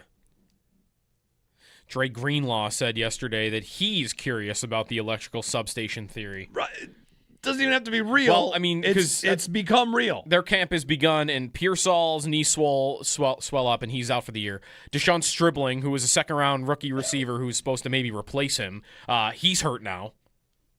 I mean, Kittle's hurt. Their guys get hurt all the time. All the time. All the time. They were the most injured team in the league last year. Now, they were fourth healthiest the year before, but mostly their years are most injured. Yeah. Fifth most injured last year, most injured 2024, ninth, fourth, and most, and sixth most, and seventh most, and 10th, and 9th, and 7th, and 5th, and 10th. And that's all since 2013. See, what's funny here is even if there is zero credibility to that electrical substation making any impact on their injuries, even if that's true, the fact that Christian McCaffrey and Dre Greenlaw are like, I'm going to turn my Wi-Fi off. And you're like, I'm wondering about it. Like, if players believe it could be true, that will impact you, right? I mean, it didn't hurt him, I guess, this offseason. Mike Evans decided to go there. But if players start believing that could be a thing, it's going to make it harder to get players to come there, I think. I don't know how much. Maybe down the road. I don't know. Like, again, it hasn't really happened yet. These guys play on turf all the time, and turf causes injuries, and guys still sign places. Yeah, true. I mean, but does an agent address it with the team when signing a guy? Like, hey, he wants to know about the substation. Ricky Pearsall did not miss a single game in 5 college seasons. That's the thing. And immediately gets to the Niners. And can't play. I mean, he was also shot. He was shot. There, which was more of it. I mean, I guess maybe that's the curse, right? Like, the coach is getting in car accidents. The receiver got shot. Like, the linebacker ran onto the field in the Super Bowl and tore his Achilles, right? Was that Greenlaw or was that Warner? I think it was Dre Greenlaw. Tore his Achilles. And running onto the field for the Super Bowl. Bam. Yeah. Down he goes. That happened. Garoppolo got hurt all the time. That happened against the Chiefs, by the way, who, of course, never get any good breaks. I mean, it's crazy. follow up on why Christian Kirk also hurt, by the way. All the receivers are hurt there. On why Julius Peppers was not nicknamed the Carolina Reaper is that the pepper did not exist at the time. It was engineered. According to the chat. Listen, I haven't had our YouTube chat bullpen here to give me like a random fact. They know everything. And I've been on vacation for about a week and a half. I'm back, and I'm glad because now I'm learning the Carolina Reaper was developed after genetically engineered. Yes, after situation. Julius Peppers played. That's why he couldn't be the Carolina Reaper. This is news to me. Yeah, look at this. I remember when they dropped the Carolina Reaper. It was a big day. Guess where I was on YouTube. Yeah. That was a big day on YouTube. Introducing a new I'm pepper. I'm going to eat the new hottest pepper in the world. Did you? Really? Oh, no, I didn't do it. I watched a bunch of YouTubers do it. That's when those one-chip challenges started, all that stuff. Because they started putting the Carolina Reaper all over that stuff. Yep. Ed Curry, an American breeder, began working around 2001 on what became the Carolina Reaper. It took over 10 years to develop. I believe he's got like 3 of the hottest peppers. Like this guy's he's a savant of pepper creation. He really he's like Joe Gibbs. He's got 3 different Super Bowls with 3 different. The ghost pepper too. So the Carolina Reaper was the Guinness Book of World Records hottest pepper until it was surpassed by Pepper X, which was also developed by this same person. There we go. Pepper X. Pepper X. Could have done better on the name. Yeah, not as good as Carolina Reaper. Could have done way better. Wow. Okay. Yep. Well, that's a very good reason why Julius Peppers was not named the Carolina Reaper, I must say. I had thought of it when you guys were talking about it. I was like, I'm not sure when they they came out with that thing, and I don't really want to. Where is this guy from? Where does he live? Where does he? I'm hoping Carolina. Where does this guy? Michigan. Well, no, wait, that's where he's from. Where does he live? I don't know. How did he name it? The South Carolina. Okay, there we go. So. Next question. If he is a Carolina Panthers fan, why didn't he name the pepper Julius Pepper? He could have done that. Flip it the other way. Julius Pepper. This is the Julius Pepper. That's a good point. This will ruin you. Right. That would have been great. It's huge. The team really should have gone in with him on like 50-50. Yeah, maybe he's just not a Panthers fan. Or 80-20. Probably would have ended up being a good investment. It's popular pepper. They still haven't had a better player in 10 years to name. What about Cam Newton? I was just going to say Cam Newton. Cam Newton was around after this thing came out, I think. Yeah. That would have been better. McCaffrey was there for a while. It also depends, I guess, when he became the Carolina Reaper. Was it like right when they picked him first overall? Because you could be excited about him when he goes first overall. But, man, once you saw him play. Isn't that the only time? You're right. Isn't that the only time you could have done it? Because he's not done anything Reaper-ish. Right. Watch it. Right. No Reaper-ish qualities. There's not been a lot of reaping. He's not out there. Cam Newton's nickname per Pro Football Reference is Superman. That's the only one he's got. Superman. You think Andy Dalton might fit Carolina Reaper a little bit with the red hair? He's I feel like that's more pepperish. He's locked in as the Red Rifle. Yeah. It's too late on that. 803-0550. 3 days from the Hall of Fame game. That'll be Bryce Young on the sidelines. Will we have a 3-leg parlay that day? I think we might. Or 4-leg parlay. On one preseason game? Oh, I can't wait to hear what Joe Callie's got with He's got the 12 receptions plus receptions for Tommy Tremble. Yes. Is he still on the Panthers? Is he still there somewhere? Are there going to be odds for that? I don't know. We'll find some. I'm not sure. Give us a ring if you want. Joe Brady coming up at the top of the hour from training camp. Pads going on today. A pads popping kind of day. It's St. John Fisher. Jeremy and Joe on WGR.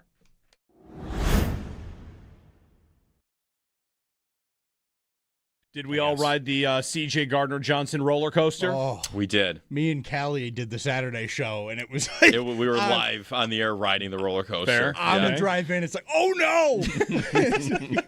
Get Sal on the phone So we did that. We did that, too. Good. I think we've had maybe like 15 headlines at training camp so far, and 12 of them involve C.J. Gardner-Johnson. Yes. And half are maybe his live stream. And now he's injured, and he's playing well, and there's him and Deion Dawkins yelling about wanting Diggs back on a live stream. And I saw that. I did see that. There he is in the locker room, and there's Josh Allen like peeking around the corner and looking like you probably shouldn't be doing that. And did he? I don't know. It's a lot of C.J. Gardner-Johnson. It's the C.J. Gardner-Johnson show right now. You could argue. Mm-hmm. I'm trying to think the last time they had a guy like this. Is this like T.O.? Is the last time they had someone interesting on this level? I don't remember anything about T.O. before the season. He had a reality show. on VH1. There we go. The T.O. show. The T.O. show. Yes. There was an Yeah. actual television show, so we didn't have Hard Knocks. Until it became, I believe, didn't he bring in Chad Johnson and it was the T.O. show? That I think there was a second. I will believe you. I think there was a second season with Ocho Cinco involved. That's unbelievable. I do remember the reality show though. And now we get, instead of a reality show on cable TV, we get a live stream on Twitch from C.J. Gardner-Johnson. Love It's it. just as fun. Love it. C.J. Gardner-Johnson taking the road of Max Hairston last year, where it was terrifying injury potential right away, and then actually it looks like it'll be okay. And C.J. Gardner-Johnson's timeline is even less than Max Hairston, right? So a couple weeks, like a calf strain for C.J. Gardner-Johnson. Okay.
You'll hear from Joe Brady at Bills training camp shortly.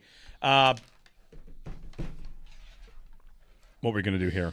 Something? Anything? Is it going to rain again later today? Last night's rain was hard. Flooding. Yeah, I was driving through it. It was big lightning all over the place. Big lightning. Yeah. I think the rain might, in this area, be past for a bit and maybe on its way to Rochester still, but yeah, for the rest of the day, we could be okay. Sounds right that every practice has been raining basically so far, except for maybe one. That's tough. I was not here for the release of the uniforms. No, you were not. They're gray. They are gray. There's like 1,000 thoughts on them. One thought I have is that when I saw Josh Allen's comments about them, my thought was, there's nothing this guy won't do for the franchise. Oh, yeah. Right? He had trouble keeping a straight face through the whole thing. I think it's funny that you've got people that like the helmet, hate the helmet, like the gray, hate the gray. Yeah, blah, blah. that was surprising to me because I thought I might be in the minority in liking the helmet. I didn't think anybody would like the jersey. Yeah. And there are a few. Not many, but a few. I think the biggest problem you run into is if the helmet is the star of the show, which would we not agree the helmet's the star of the, even if you don't like it, the helmet's the star. Yes. If the helmet is the star of the show, it's tough to sell a jersey. Right? And also name the whole thing after the jersey. When the helmet is the City clear alternates. Yeah. Right. They went with gray jerseys and the helmet's the star to me. If they win in them, I'm also still reserving judgment on one thing. I loved the rivalry uniform when they came out. Then on the field as a group, I did not think they were as good. I suppose I'm going to leave space for, I don't really think it's great, but on the field, maybe as a large group, it'll be better. Whatever. I think that the helmet has a lot of potential. I think the Nickel City idea has a lot of potential. I also would like to make the point that, you and I watch the Premier League and talk that a lot. You have it where you get a new jersey every year. I know. I love And some that. years you just hate it, and you're like, all right, well, fine. They'll just have a new one next year. Right. It's easier to do something wacky. Yep. You showed me Manchester City has bees on their uniform this year. All right.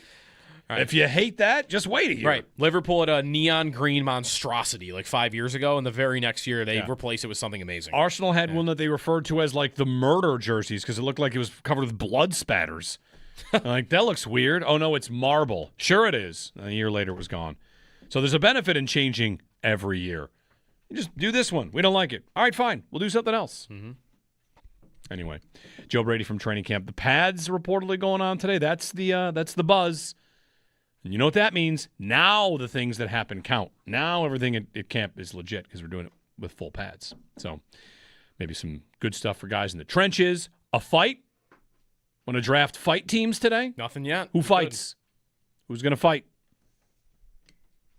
C.J. Gardner-Johnson's unavailable. From the sidelines. From the sidelines. We'll maybe get an update on him. He's on crutches. He runs out and fights. Anyway, we'll get to that. 803-0550 and Bills head coach Joe Brady. He'll address the media, see what we learn about C.J. Gardner-Johnson and the plan for pads today as week 2 of training camp begins today on WGR.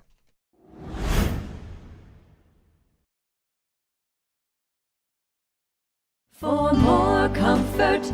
Now's the perfect time to make yourself comfortable with a new electric heating and cooling system from Belknap. In Western New York, summer and winter bring extreme temperature conditions. Make yourself comfortable with Mitsubishi electric heat pumps, designed to keep your home cool in the summer and warm in the winter, no matter how hot or cold it gets outside. Call Belknap today to learn more. I'm Gary Garflow, president of Belknap. We work on your schedule. We don't charge more for weekends and evenings. That's why we say, give Belknap a ring.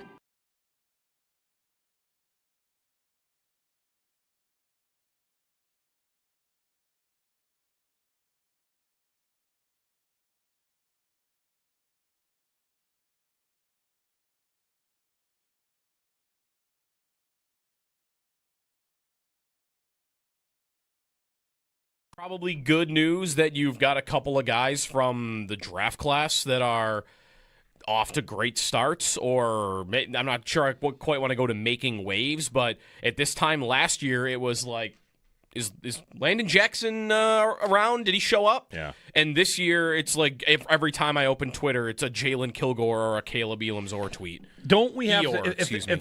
Eeyore. Oh, we're calling him Eeyore. Eeyore. I like that because he's. That's what I decided to run with.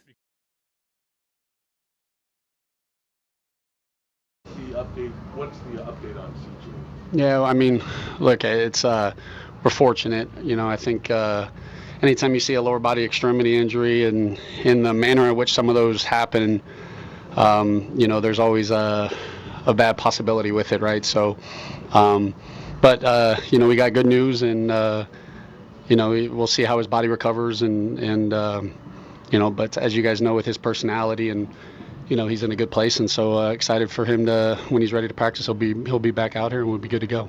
Is there a timetable on any expectation, window? Yeah, I think as you guys kind of learn me, I'm not really big on expectations or timetables, and I think that's part of everybody's body recovers differently. Like, I know his injury might be a little different, but like say it's a hamstring. Some guys' hamstrings take longer, and some of that is us just kind of getting a feel of some of the guys. So I think it's, generally speaking, I also think it's something you say day to day, and it becomes 2 weeks, and it's like, oh, is there a setback? What's happening? So, look, when guys are ready to practice, they're going to practice. When we get to the season, they're ready to go. They're going to go, and we're obviously going to push guys and making sure that we're rolling. But yeah, I don't like to necessarily put stamp times with it, and we'll see. Let's let the recovery kind of start and kind of see how that unfolds. Hey, Joe, I know you're not going to be out there killing each other today, but it is going to be a padded practice. Yeah. Correct? So, I mean, for you, the first time, you're going to see some physicality. You haven't had a chance to do that.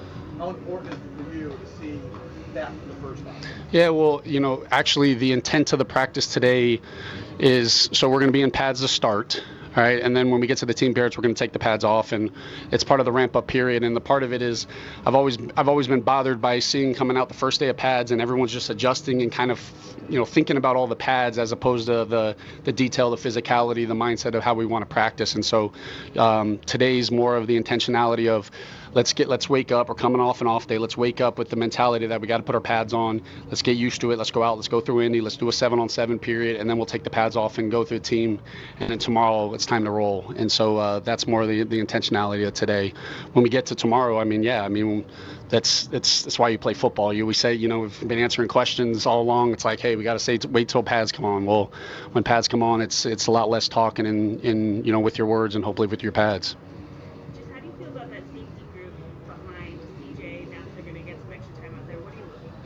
Yeah, well, it's an extremely deep group. When you go into the off season, come out of the off season, you see how deep, just with experience, right? And then you got some of the young, you draft a young guy like Jalen, and so I think you guys kind of learned me by now that injuries happen, and I don't ever judge hey, this was a good practice because we came out and there was no injuries or stuff. It's football, it's part of it, but a group like that, just taking advantage of all the reps, it was good to get Kilgore, reps kind of getting going, and but we're fortunate to have that. It allows us to be able to play three safeties and have different type of personnel groupings, and so we're fortunate with that. Did you ever have a team that did the pads change halfway through practice, or was that just something you came up with? No, I haven't, and it's all like just the mental notes, and just as I go, I just always been a little frustrated when guys are spending time thinking about their pads on the first day, and now we're going to put the ball down, let's go. And it's like, stop fixing your shoulder pads. That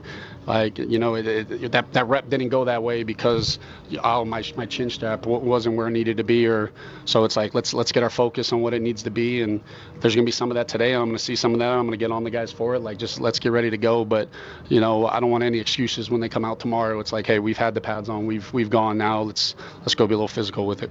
I know he's in. How do you see Michael Hoyt's arc towards opening day? Yeah, he's like any injury, right? We're gonna just see how it's like, from the day-to-day standpoint. He's nothing's changed since the day one. If we told him he has to go 80 reps, he'll go all 80. And he goes full speed with it all, and then being mindful from an offensive defensive perspective, or from a defensive perspective, and then his reps on special teams. And so we've had a great plan with him. We're working hand in hand in terms of the volume and the reps as we go, but he's handling it great, and he's got a great mindset about it.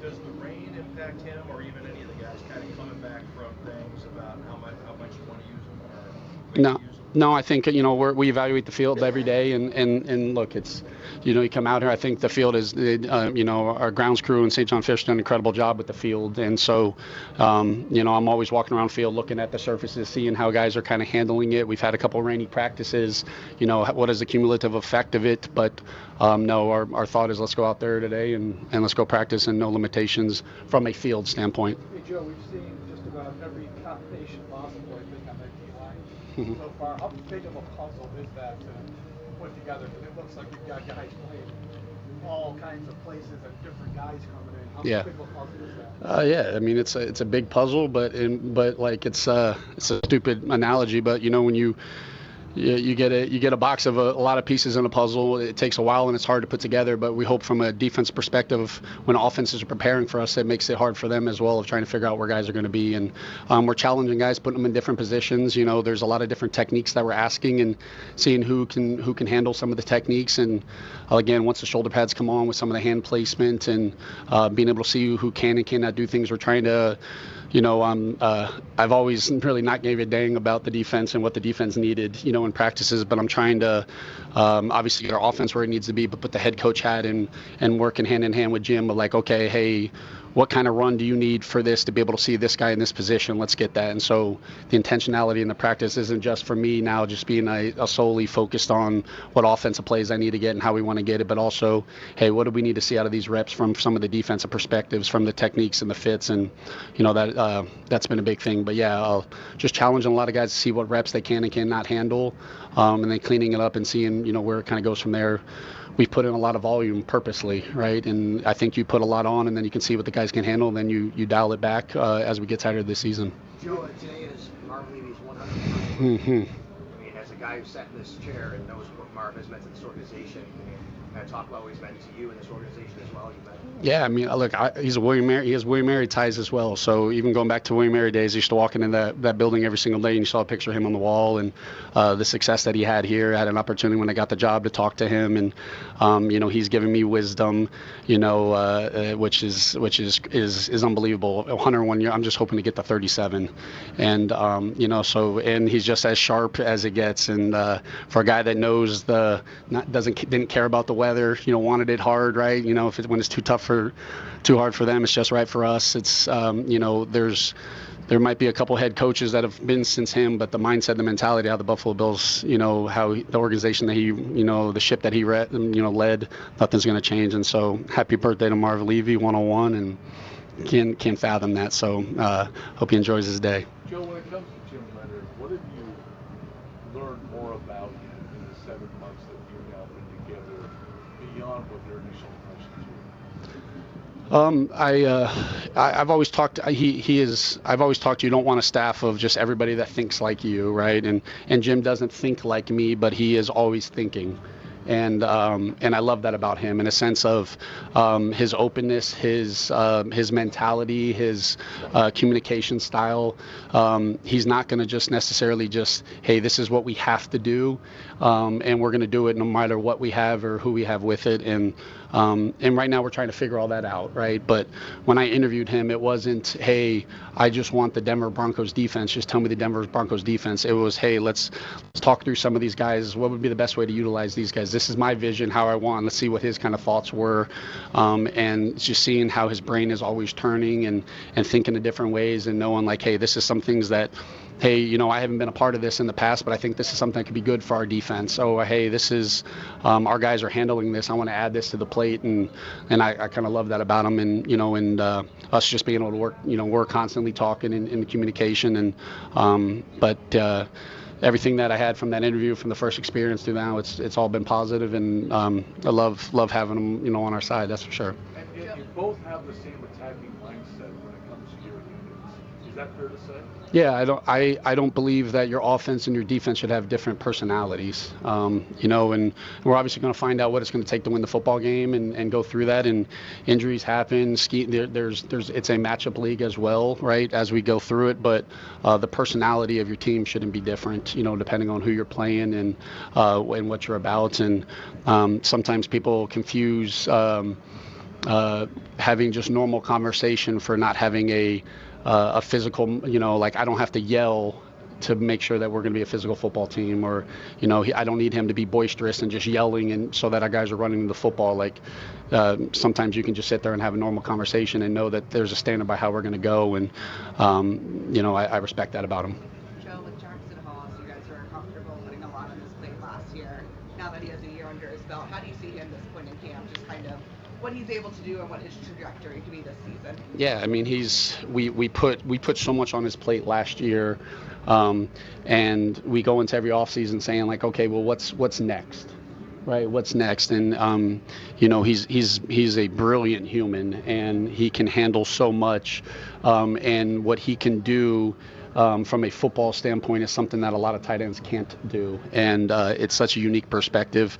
We joke with him all the time that whatever his height was when he started the season, he probably shrunk, 4 inches last year with what we were asking him to do. But, man, he loves it. He is a football guy. And I know there's probably no one that woke up, even if it's not going to be a crazy physical practice, just getting used to the technique and the detail, there's nobody that wakes up wanting pads more than Jackson Hall is.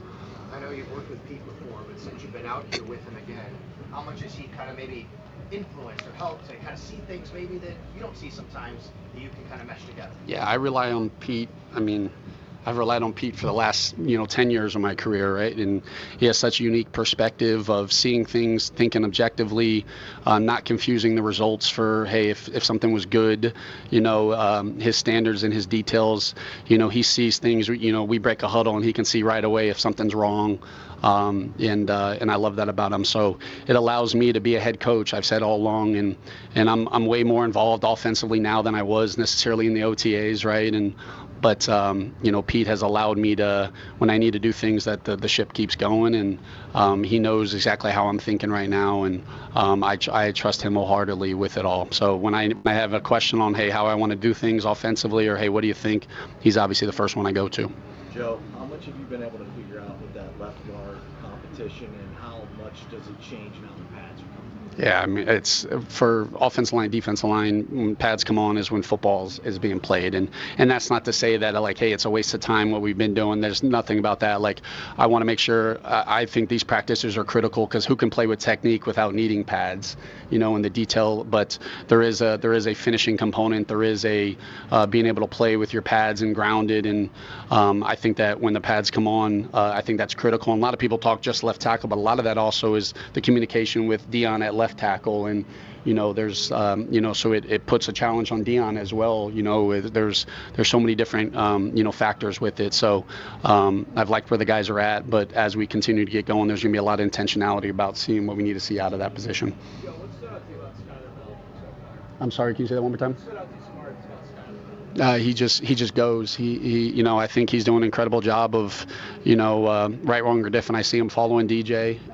And one thing about DJ Moore is if you got to pull him back. And I respect Skylar that he's kind of embraced it and kind of rolls. He knows that he has to do offense, special teams, like whatever it takes. And and he's handled it well. He doesn't talk a lot. But he flies around the football field and he looks like he's enjoying football and understand he has such a professional approach, and when he's had opportunity to make plays, he's made them, and just continuing to challenge him and see what he can handle as we go. Joe, a year ago there was uncertainty over James Cook with his contract situation. What did he show you last year, and what are your expectations for him this year, given what he was able to do? Yeah, I think you saw the best running back in the league last year. You saw how he showed up for camp last year, right? You can argue he was the best player on the field, and everything that he's gotten, he's deserved, right? Like, you don't just get a contract without doing on the football field, and he had such an incredible season last year. And without diving into exactly, this is what I told him, like, he's got to get better. Right, like we can't take steps, backwards, and he was hard on him. He put the ball on the ground the other day. Like, he knows that can't happen, right? And but I expect James Cook to take another step this year and different elements of his game and continue to be the workhorse, from a runner, and he wants it, right? And there's no comfort level to him. He comes out here. I mean, he's ready to go, and it's no different. Like, you see a guy that's just like, man, he's extremely bright, and for him to be able to handle it, like sometimes you give a guy grace when they first get here. A guy like Pettis, like if he's lined up in the wrong split it's like, hey, he's got to work towards it. But but there's nothing that Ian's done that I'm like, this guy feels out of place or he's struggling to learn. It's been pretty impressive from that. And that wide receivers played from a long time. I remember him coming out, had a really good workout. It's hard on wide receivers that aren't on a roster when you start camp, but it's hard on them when they're not on a roster in OTAs as well.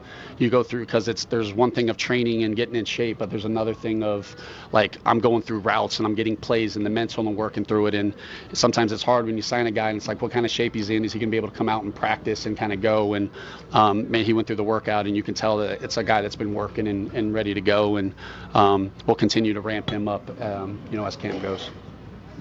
Joe, what are ways that you can continue to push Josh Allen from 30, accomplish so much now that you're head coach? Yeah, I Josh knows I want him to absolutely dominate every single practice, and I'm purposely putting him in tough situations. And like I said, I get with Jim and we talk through some coverages, and I'm like, this is the worst possible look for this play.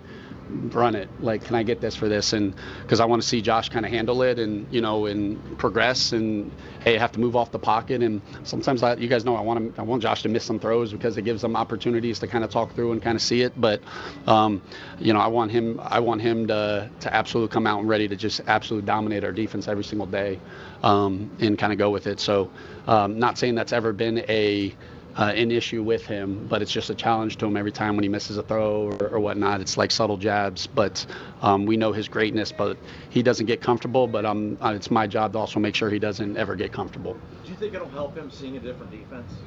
Oh, Jim's absolutely. defense after seeing Sean's defense over and over and over again. Yeah, no, it's such a dumb thing, but yeah, no, that's real. It's you get to, you're a backup quarterback and you come out to practice, against Sean and you'd see some things and it's new looks to you where Josh was like, all right, I know what's happening here because I've just gone against it for so long, or I know the safety's tendency just from practicing against him.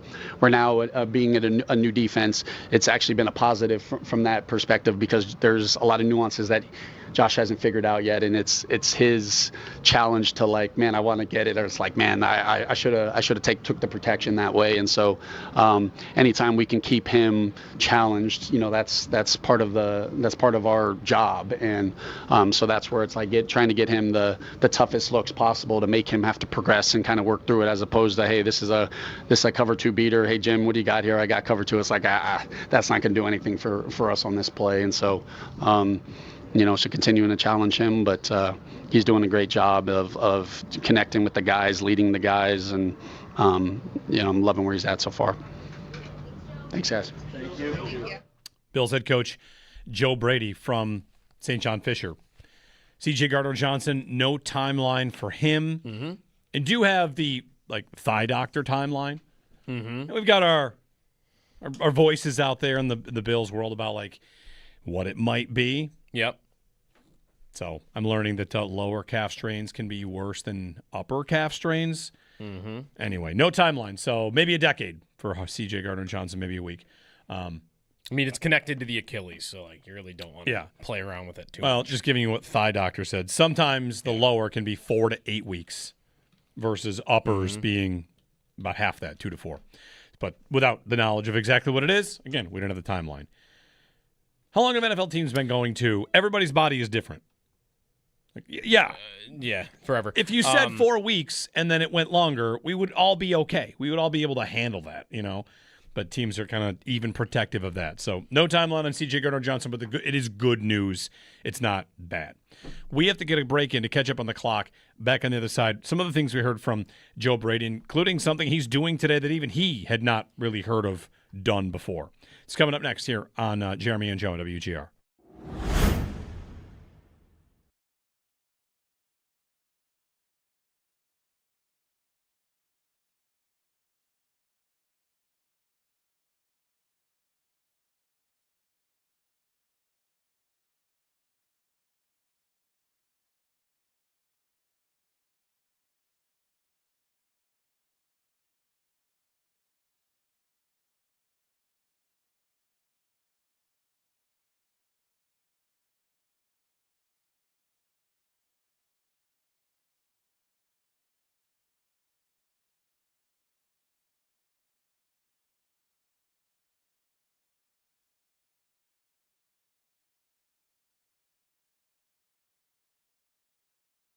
Did we all ride the C.J. Gardner-Johnson roller coaster? Oh, We did. me and Callie did the Saturday show, and it was like We were live on the air riding the roller coaster. on the drive in. It's like, oh no! Get Sal on the phone. So we did now. that. We did that too. Good. I think Good. we've had maybe like 15 headlines at training camp so far, and 12 of them involve C.J. Gardner-Johnson. Yes. And half are maybe his live stream, and now he's injured, and he's playing well, and there's him and Deion Dawkins yelling about wanting Diggs back on a live stream. And I saw that. I did see that. There he is in the locker room, and there's Josh Allen like peeking around the corner and looking like, you probably shouldn't be doing that. And did he? I don't know. It's a lot of C.J. Gardner-Johnson. It's the C.J. Gardner-Johnson show right now. You could argue. Mm-hmm. Trying to think the last time they had a guy like this. Is this like T.O.? Is the last time they had someone interesting So I don't on remember this level? I don't remember anything about T.O. before the season. He had a reality show on VH1. There we go. The T.O. show. The T.O. show. Yes. There was an actual television show, so we didn't have Hard Knocks. Until it became, I believe, didn't he bring in Chad Johnson and it was the T.O. show? That I think there was a second. I will believe you. I think there was a second season with Ocho Cinco involved. That's unbelievable. I do remember the reality show though. And now we get, instead of a reality show on cable TV, we get a live stream on Twitch from C.J. Gardner-Johnson. Love It's it. just as fun. Love it. C.J. Gardner-Johnson taking the road of Max Hairston last year, where it was terrifying injury potential right away, and then actually it looks like it'll be okay. And C.J. Gardner-Johnson's timeline is even less than Max Hairston, right? So a couple weeks, like a calf strain for C.J. Gardner-Johnson. Okay.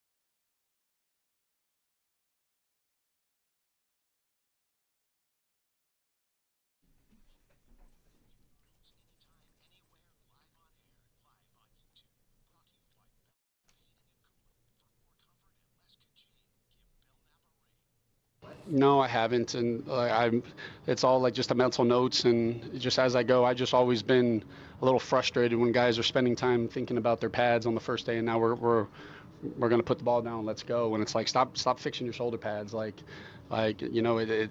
rep didn't go that way because my chin strap wasn't where it needed to be, or so it's like let's get our focus on what it needs to be, and there's gonna be some of that today. I'm gonna see some of that. I'm gonna get on the guys for it. Just let's get ready to go. But I don't want any excuses when they come out tomorrow. It's like, hey, we've had the pads on. We've gone now. Let's go be a little physical with it. Bills head coach Joe Brady reveals that today when they put on pads, they'll do it for the start of practice, and they will take pads off for 11 on 11. Mm-hmm. And I'm glad. Apologies, I don't know who it was that asked. Have you done that before or seen that done before? And he said no. Mm-hmm. That basically it's a bit of the continuation of the ramping up process. So pads for part of practice, but off for the team period, something that is very different. Yeah, it's odd when I heard it. Yeah. Because I'm thinking, wouldn't it take a lot of time out of practice to everyone take their pads off right before? But maybe they don't count that towards how long they're going to practice. I'm not sure. I don't know. One thing they'll get done what they need to get done. One thing that is interesting, and this is maybe a point about how we always forget what happens in the preseason. There are some teams that will not do any tackling to the ground for all of training camp. Mm-hmm. And then there are some teams that will tackle day one, right? Yeah. Like the Lions are going full pads today too. A lot of teams I saw, it's full pads for these teams. And Dan Campbell's famous speech was, I'm going to ask you guys to tackle and hit each other hard and starting now because he believes that that's important. Mm-hmm. Then you have coaches that do not think that that is all that important. So whether it's evaluating tackling early on in the year or whatever it is, it doesn't feel like a point that's often made or talked about during these games in November, December. Well, you'll remember back in July, these guys were tackling to the ground, right? Mm-hmm. I don't know. But no pads for Brady and for Brady's Bills in team drills today. I wonder how many teams still do that. Tomlin was famous for doing Tackle to the live ground. tackling all the time. I remember live goal line used to be a really big thing, Yeah. So, Right. like, hey, here we go. We're going to mix it up, live goal line. Yeah. He also mentioned he thinks James Cook's going to take another step this year, which I've seen a little bit, and you're the guy to ask for this. Yeah. I've seen a little bit of last year, the fantasy football discussion around Cook was regression candidate, and that definitely did not happen, right?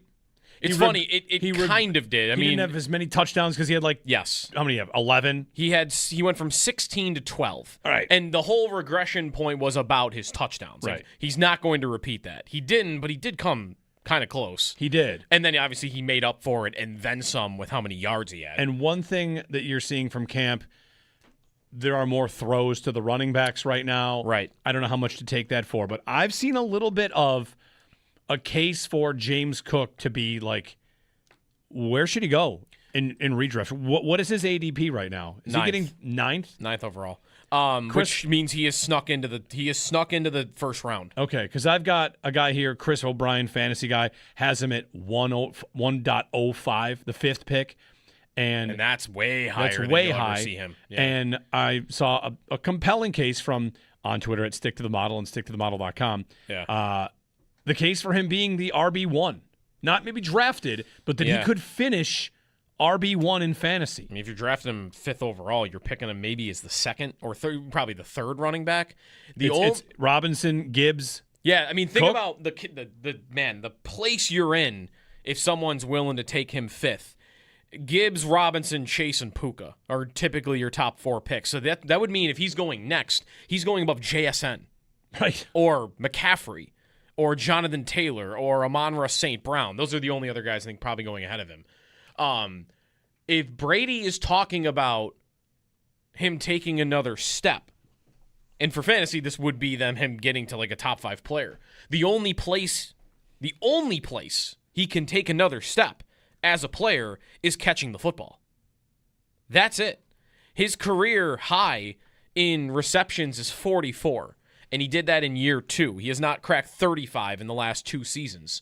I mean, another step would be he's going to do what he did last year for us. He's going to maybe not lead the league in rushing, but he's going to be way up there in the rushing. He's going to score double-digit touchdowns. And, oh, yeah, by the way, now he's going to catch 60 passes. 60 is such a big number. And it's not even that big compared to the other guys going in that category. Like, who are the best running backs in the league at catching the football? Jahmyr Gibbs catches 77 passes. Jeez. McCaffrey catches 100. Bijan Robinson catches last year 79. 60 would still not put him in that category. But it's a lot more than he did last year. It's double what he did last year. And is he going to double his receiving game? Well, the part of the case I saw, and again, Stick to the Model making this case, like a 5-point plan for how Cook could be RB1. Number one is he led the league in rushing. That's a big one. Yep. He had 54 targets a couple of years ago. But the one I like the most is about the presence of DJ Moore. Like the line returns, and if Moore is good and actually commands double teams and attention, is one thing that I like to make this point a lot. Maybe I'll get the updated stats on it, and we'll see what happens this year. One thing Keon Coleman never really did for them was command attention. You could put anybody out there, and he would win sometimes. But we don't have to worry. We don't have to put 2 guys out there ever. No, it's one corner. You're good. We're not rolling coverage. Yeah. And if you have to pay more attention to DJ Moore on the outside, does James Cook see more room, lighter boxes, more attention? Are they going to get to more? I don't know, 3 receiver sets. The teams would think, well, we got to be a little careful here because if it's Moore on one side and Palmer on the other, or Kincaid, are there more guys to command attention in the passing game, which could, of course, leave a little more room for Cook. So, and also in this case is the aggressive defense under Jim Leonard going to lead to an uptick in possessions? Because even if they're not as good, would they give up bigger shot plays? Yeah, more possessions in a game. So I don't know. I'm not here to make the case, but he's like you said, if he's crept into top 10, that's pretty good. Well, lighter boxes and anything like the line coming back, he's not going. How much higher is he going rushing wise? Is he going to get 2,000 yards? He's going to get the ball enough to do that? I don't know. He got the ball a lot last year. I mean, he did. He got the ball 309 times last year rushing. He became a bell cow, really. Right, he did. Remember during the year we said, is Ray Davis still on the team? Right, yeah. For a while there. I mean, that is what's interesting though is if the Bills bring DJ Moore in and work to get him 100 targets because he's earned it. That's not even a high number. Maybe it's higher than that. And Shakir's here, and whether or not Kincaid is active might help this too. If they're going to throw a little bit more than they have been, like we suspect, just because the personnel dictates that, James Cook's rushing total opportunity is not going up. His rushing opportunity is already about the top of the league. His receiving opportunity could go up, but he's not getting 400 carries. No. That's not happening. So I feel like he's maxed out. Unless, again, the efficiency goes up, and the efficiency's already over 5 yards a carry. So, I mean, he'd have to be at a historic level, I think, to see more on the rushing side. I think the receiving side would be it, and I think it's right to question whether he actually even is deserving of that. He's a good receiver. Is he anything near what those other running backs I mentioned earlier are as a receiver? Like Bijan? Bijan, Gibbs, and McCaffrey? Because so far in his career, he's okay at it, but I think it was way overstated what he was in college. He never caught more than 27 passes in a season in college, and he's a guy who's had a lot of drop problems. Well, I was going to say, like, there's your running back is going to get the ball thrown to him. There's what? Screens, dump offs, screens, outlets, or there's down the field. Yep. And he has flashed some of that down the field stuff. He's also had some drop issues on down the field plays when they did, scheme him open. Right. And he's 14 drops in his career in 4 years. Okay. That's a lot. Like, thinking about one other way that Joe Brady not under Sean McDermott. This is one of the things that's the big story of the season. I've got two examples now. One just popped in my head. Someone posted a clip of the Bills checking to a jet sweep to Khalil Shakir at training camp, right? Yep. And I thought, interesting, a jet sweep to Khalil Shakir. You know what that was called last year? Cute. Last year, that's cute. We don't do those. We don't want jet sweeps. We don't. Right? He called a couple high leverage pitch plays to Knox. One was Dawson Knox. There was another one that got blown up. I think the Knox one is the specific one that got called too cute. Though. Okay. They fumbled on one. I thought that was one that was supposed to go to Shakir. Okay, I thought that was the one that was supposed to go to Shakir. Maybe there were two. But high leverage jet sweeps are cute. Yeah. Maybe Joe Brady just thinks those are plays. Now he can call them freely. Maybe they can rep them more. If the coach didn't like it enough, maybe you wouldn't practice it that much. Just a couple times. Now I'm the coach. We're going to practice that a lot because that's going to be something we go to in a high-leverage moment. You never know. Yeah, true. And this is the point about Cook, too. If you're Joe Brady and you have schemed Cook up a couple times and he's gotten open and he's dropped the ball, does your head coach in meetings that week say, like, we got to stop doing this for Jimbo down the field? I love him, but he's not good in those spots where if you're the offensive coordinator, you say, look at how open I can get that guy. Also, I'm just like things. Once I take that top level of governance off of Brady, I think there are so many little ways it can change. Not that I know that it will, but these are ways that it could. Yeah, I also would want to know if a lot of that sort of stuff's being implemented. I know, like Pete Carmichael coming in, there's been a bit of a mind towards maybe he is going to bring in more running back screens, and they are going to throw the ball more to running back. We've already heard that. And okay. Is that replacing something else? What is that replacing? Because I'm expecting them to open it up, aren't I? Yeah. And start pushing the ball down the field. And listen, running back screens and building your offense around the ball to the flat to James Cook and things like that. That's all good and fine when you have 40-year-old Drew Brees who can't throw 10 yards down the field anymore. Yeah. That's all fine when Tua is your quarterback and you want to make an offense around throwing it to Devin Achane in the flat. But Josh Allen is this team's quarterback. And if you want to tell me they're going to replace the Shakir tunnel screen and throw in James Cook passes for that, okay, I'm listening to that. But am I about to get a gadget offense with Josh Allen where I'm going to do a lot of these screens to Shakir out to the side, tunnel screens and jet sweeps, and now I'm also going to be throwing the ball to the running back a million times? Like, to me, who's your quarterback? Don't build an offense like that. If you want to put more of it in to replace something else in the short passing game, I think that's all fine. But I don't want to see their offense continue to be this dink and dunk offense like Jimmy Garoppolo is their quarterback. DJ Moore, the hope of it is, let's get back to doing a little bit of what this guy under center should be able to do, which is throw the ball all over the field because he's got a cannon for an arm and he's one of the best quarterbacks in football. And he's supposed to be able to make every throw on the field, and every time you throw it 2 yards to the right to James Cook, that's one more pass he can't rip it down the field. Or scramble or make something great happen. Yeah. Right. Yeah. You're kind of taking the ball out of Josh Allen's hand every time you really want to get a short passing game with a running back going. 803-0550. Throw us a phone call if you want. We're here for you. Jeremy and Joe, training camp, practice underway. Pads to start, they'll take them off. So we'll get Sal's recap. Of course, all the news from today's practice updates as we go. What will they do with the pads? They're just going to leave them on the sidelines? A pile. So they're going to take their jerseys off, they're going to take the pads off, and then put the jerseys back on? Yeah. Mechanically, I'm just trying to picture in my head what this is going to look like. They're all going to undress right there. They're not going back to the locker room, are they? They're not going back to the locker room. We'll get Sal's recap. I want to know. We'll find out. 803-0550 on WGR.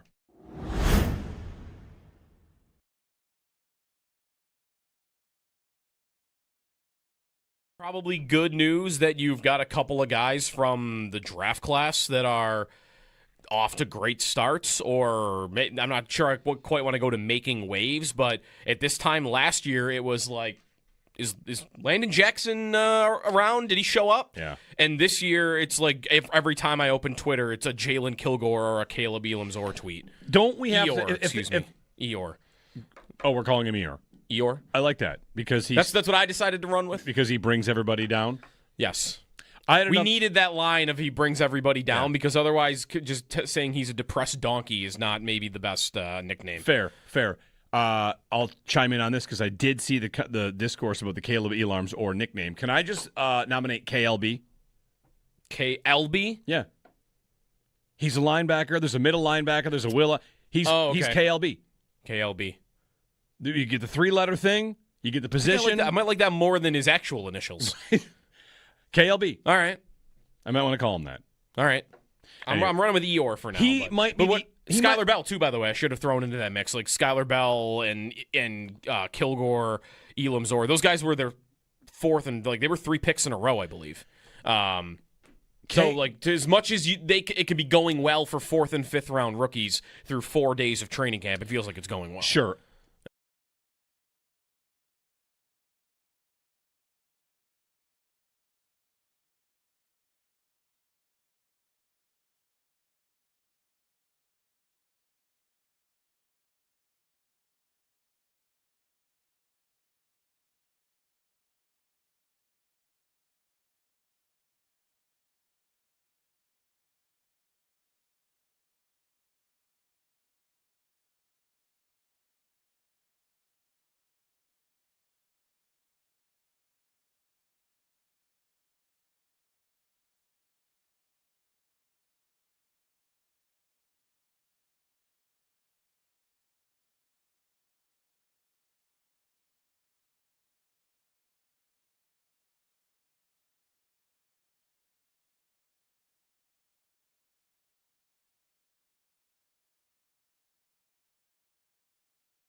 Bills are back at practice at St. John Fisher University. We just heard from Bills head coach Joe Brady. All of the player and coach sound is available to you on demand at WGR550.com. The big story over the weekend, C.J. Gardner-Johnson's lower right leg injury.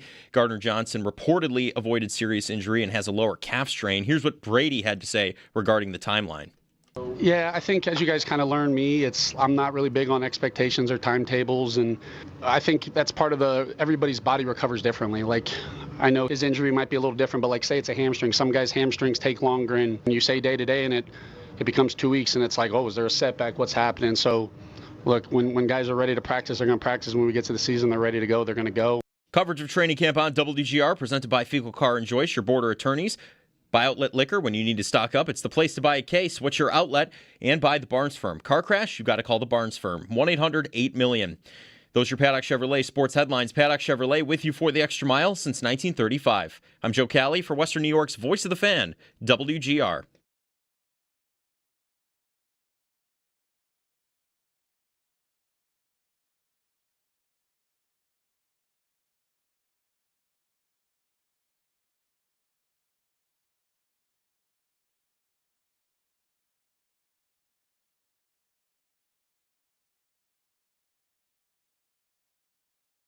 Everything that he's gotten, he's deserved, right? Like, you don't just get a contract without, doing on the football field. And he had such an incredible season last year. And without diving into exactly, this is what I told him, like, he's got to get better. He can't take steps, backwards. And he put the ball on the ground the other day. Like, he knows that can't happen, right? And but I expect James Cook to take another step this year in different elements of his game and continue to be the workhorse, from a runner, and he wants it. Just like last year when he showed up, it's like, I want a contract. You see the same mindset, how he approaches. That's who he is. Bills head coach Joe Brady earlier today about James Cook. Another rainy practice from St. John Fisher. So the video from Sal, it is wet out there again. So bring your umbrella if you're arriving. Oh, you're probably already there if you're going to camp, right? Practice begun. Is it a disruptive rain? Is it a nuisance rain? This looks more like a nuisance rain. Nuisance rain. Not a lot of umbrellas in that crowd I'm looking at right now. You know how sometimes when you're watching the news, it's gonna be windy, and they'll tell you how windy it's gonna be by what it will do to your trash cans. You ever seen that? Yes, I have. I've seen graphics of that. Yeah, before, it might tip them over. It might blow them down the street. It might, blow them a block away. I'd like rain to be evaluated in what it would do if you were golfing. Like, it's going to rain, but you're going to play through it.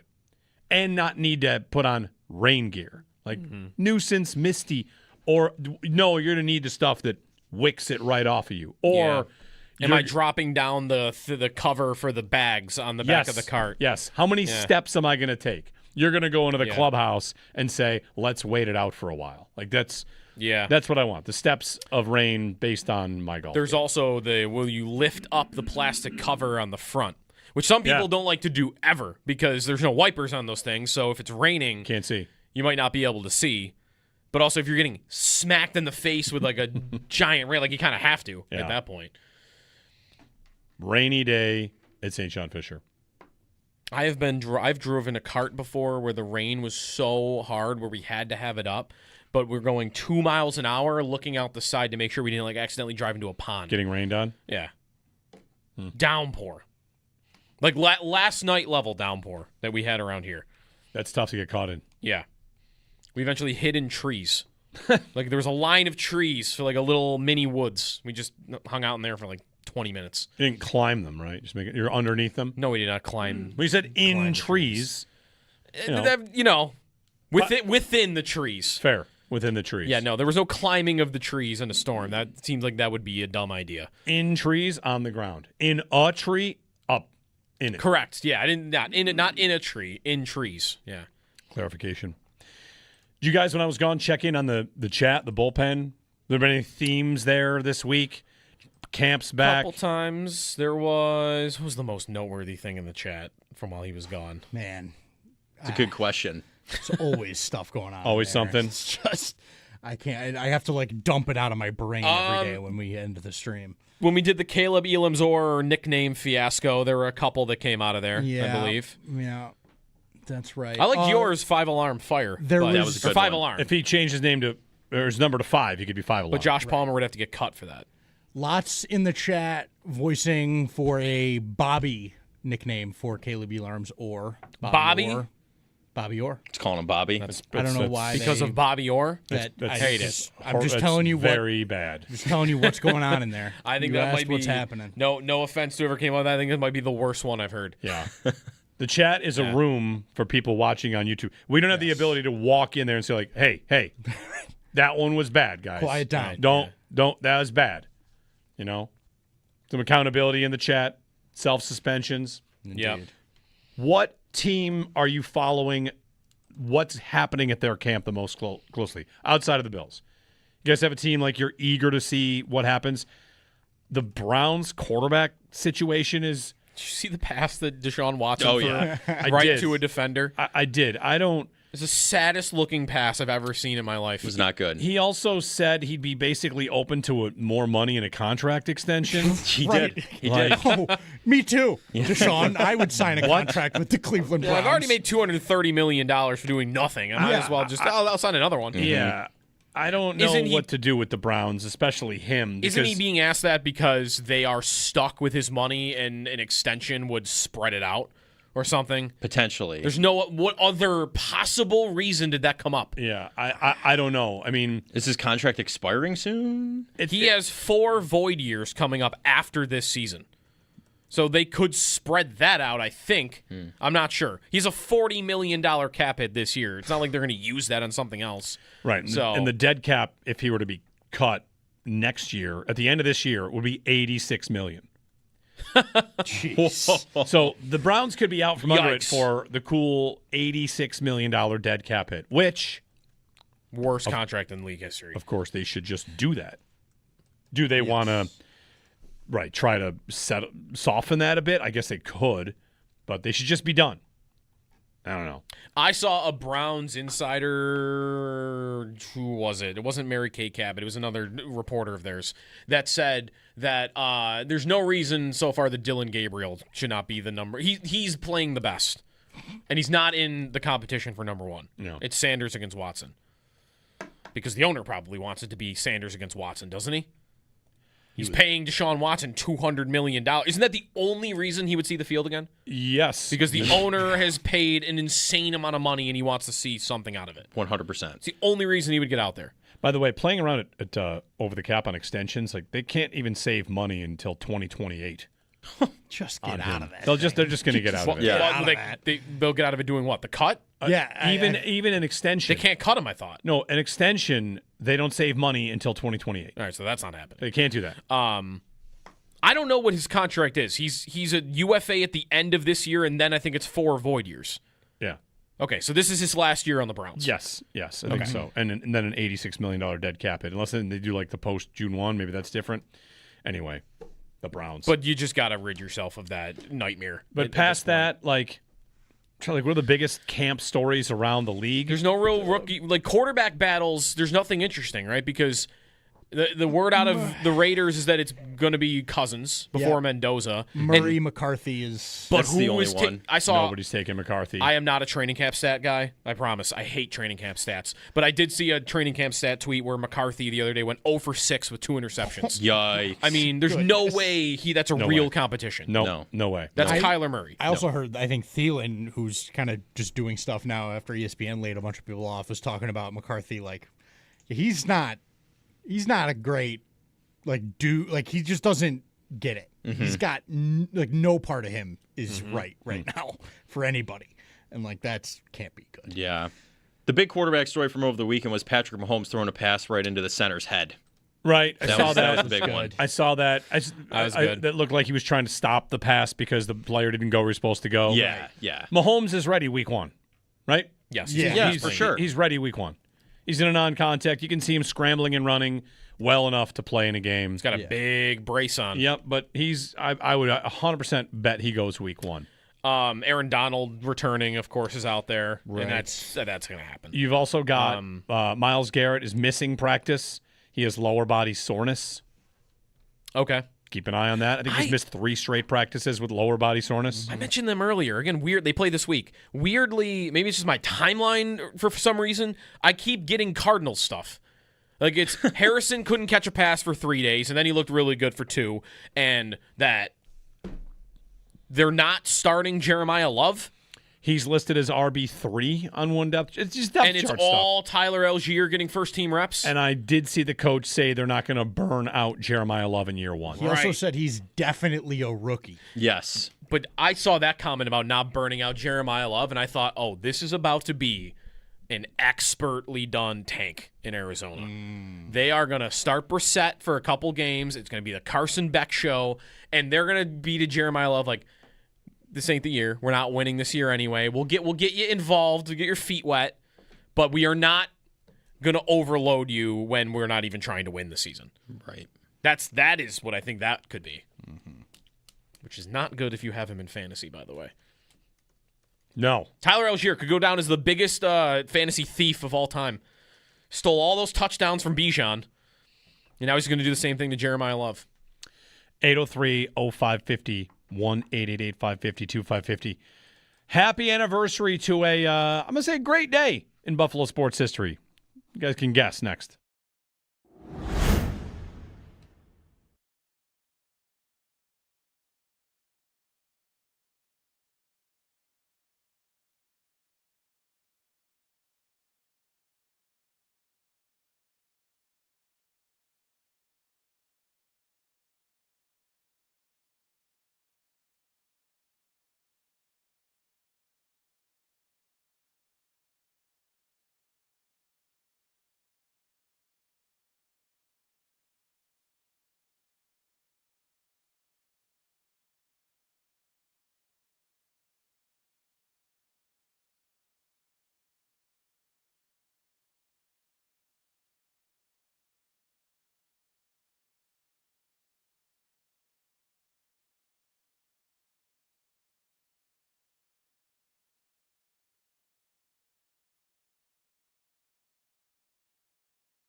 Quick happy anniversary. Yesterday was the anniversary of Buffalo sports history.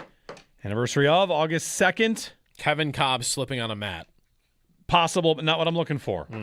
Some of these answers could be right, but I don't know. I got nothing. It's a hockey trade. Skinner? Jeff Skinner. Oh, Cliff Poo. You almost should have made the hell of a trade on the Skinner anniversary. Cliff Poo. Cliff Poo to the Carolina Hurricanes for Jeff Skinner. What's that guy up to? Is he playing still? Ooh. Skinner? No. Oh, Cliff Well, Poo. he's not, we know. Cliff Poo. Happy anniversary. Great trade. Absolutely. Oh, an amazing trade. Amazing trade. Training camp underway. Rainy at St. John Fisher. Jeremy and Joe here on WGR.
The Bills are back at practice at St. John Fisher University. We just heard from Bills head coach Joe Brady. All of the other player coach audio available to you on demand at WGR550.com. The big story over the weekend was C.J. Gardner-Johnson's lower right leg injury. Gardner-Johnson reportedly avoided serious injury and has a lower calf strain. Here's what Brady had to say regarding the timeline. Yeah, I think as you guys kind of learn me, I'm not really big on expectations or timetables, and I think that's part of everybody's body recovers differently. Like, I know his injury might be a little different, but like say it's a hamstring. Some guys' hamstrings take longer, and you say day to day, and it becomes 2 weeks, and it's like, oh, is there a setback? What's happening? So, look, when guys are ready to practice, they're going to practice. When we get to the season, they're ready to go. They're going to go. Coverage of training camp on WGR presented by Fiegel Car and Joyce, your border attorneys. By Outlet Liquor, when you need to stock up, it's the place to buy a case. What's your outlet? And by the Barnes Firm. Car crash, you've got to call the Barnes Firm, 1-800-8-million. Around the NFL, Rams coach Sean McVay said Myles Garrett is not practicing due to some soreness in his lower half. Jalen Polk retired after 2 seasons in the NFL. ESPN's Jeremy Fowler reports that the Buccaneers do not plan to trade Vita Vea. NFL Network's Mike Garafolo reported over the weekend that the Texans, they agreed to terms with free agent defensive end Jadeveon Clowney, and 49ers wide receiver Ricky Pearsall, dealing with the knee injury, was placed on season-ending injured reserve. That's your Paddock Chevrolet Sports Update. Paddock Chevrolet with you for the extra mile since 1935. I'm Joe Cali for Western New York's Voice of the Fan, WGR.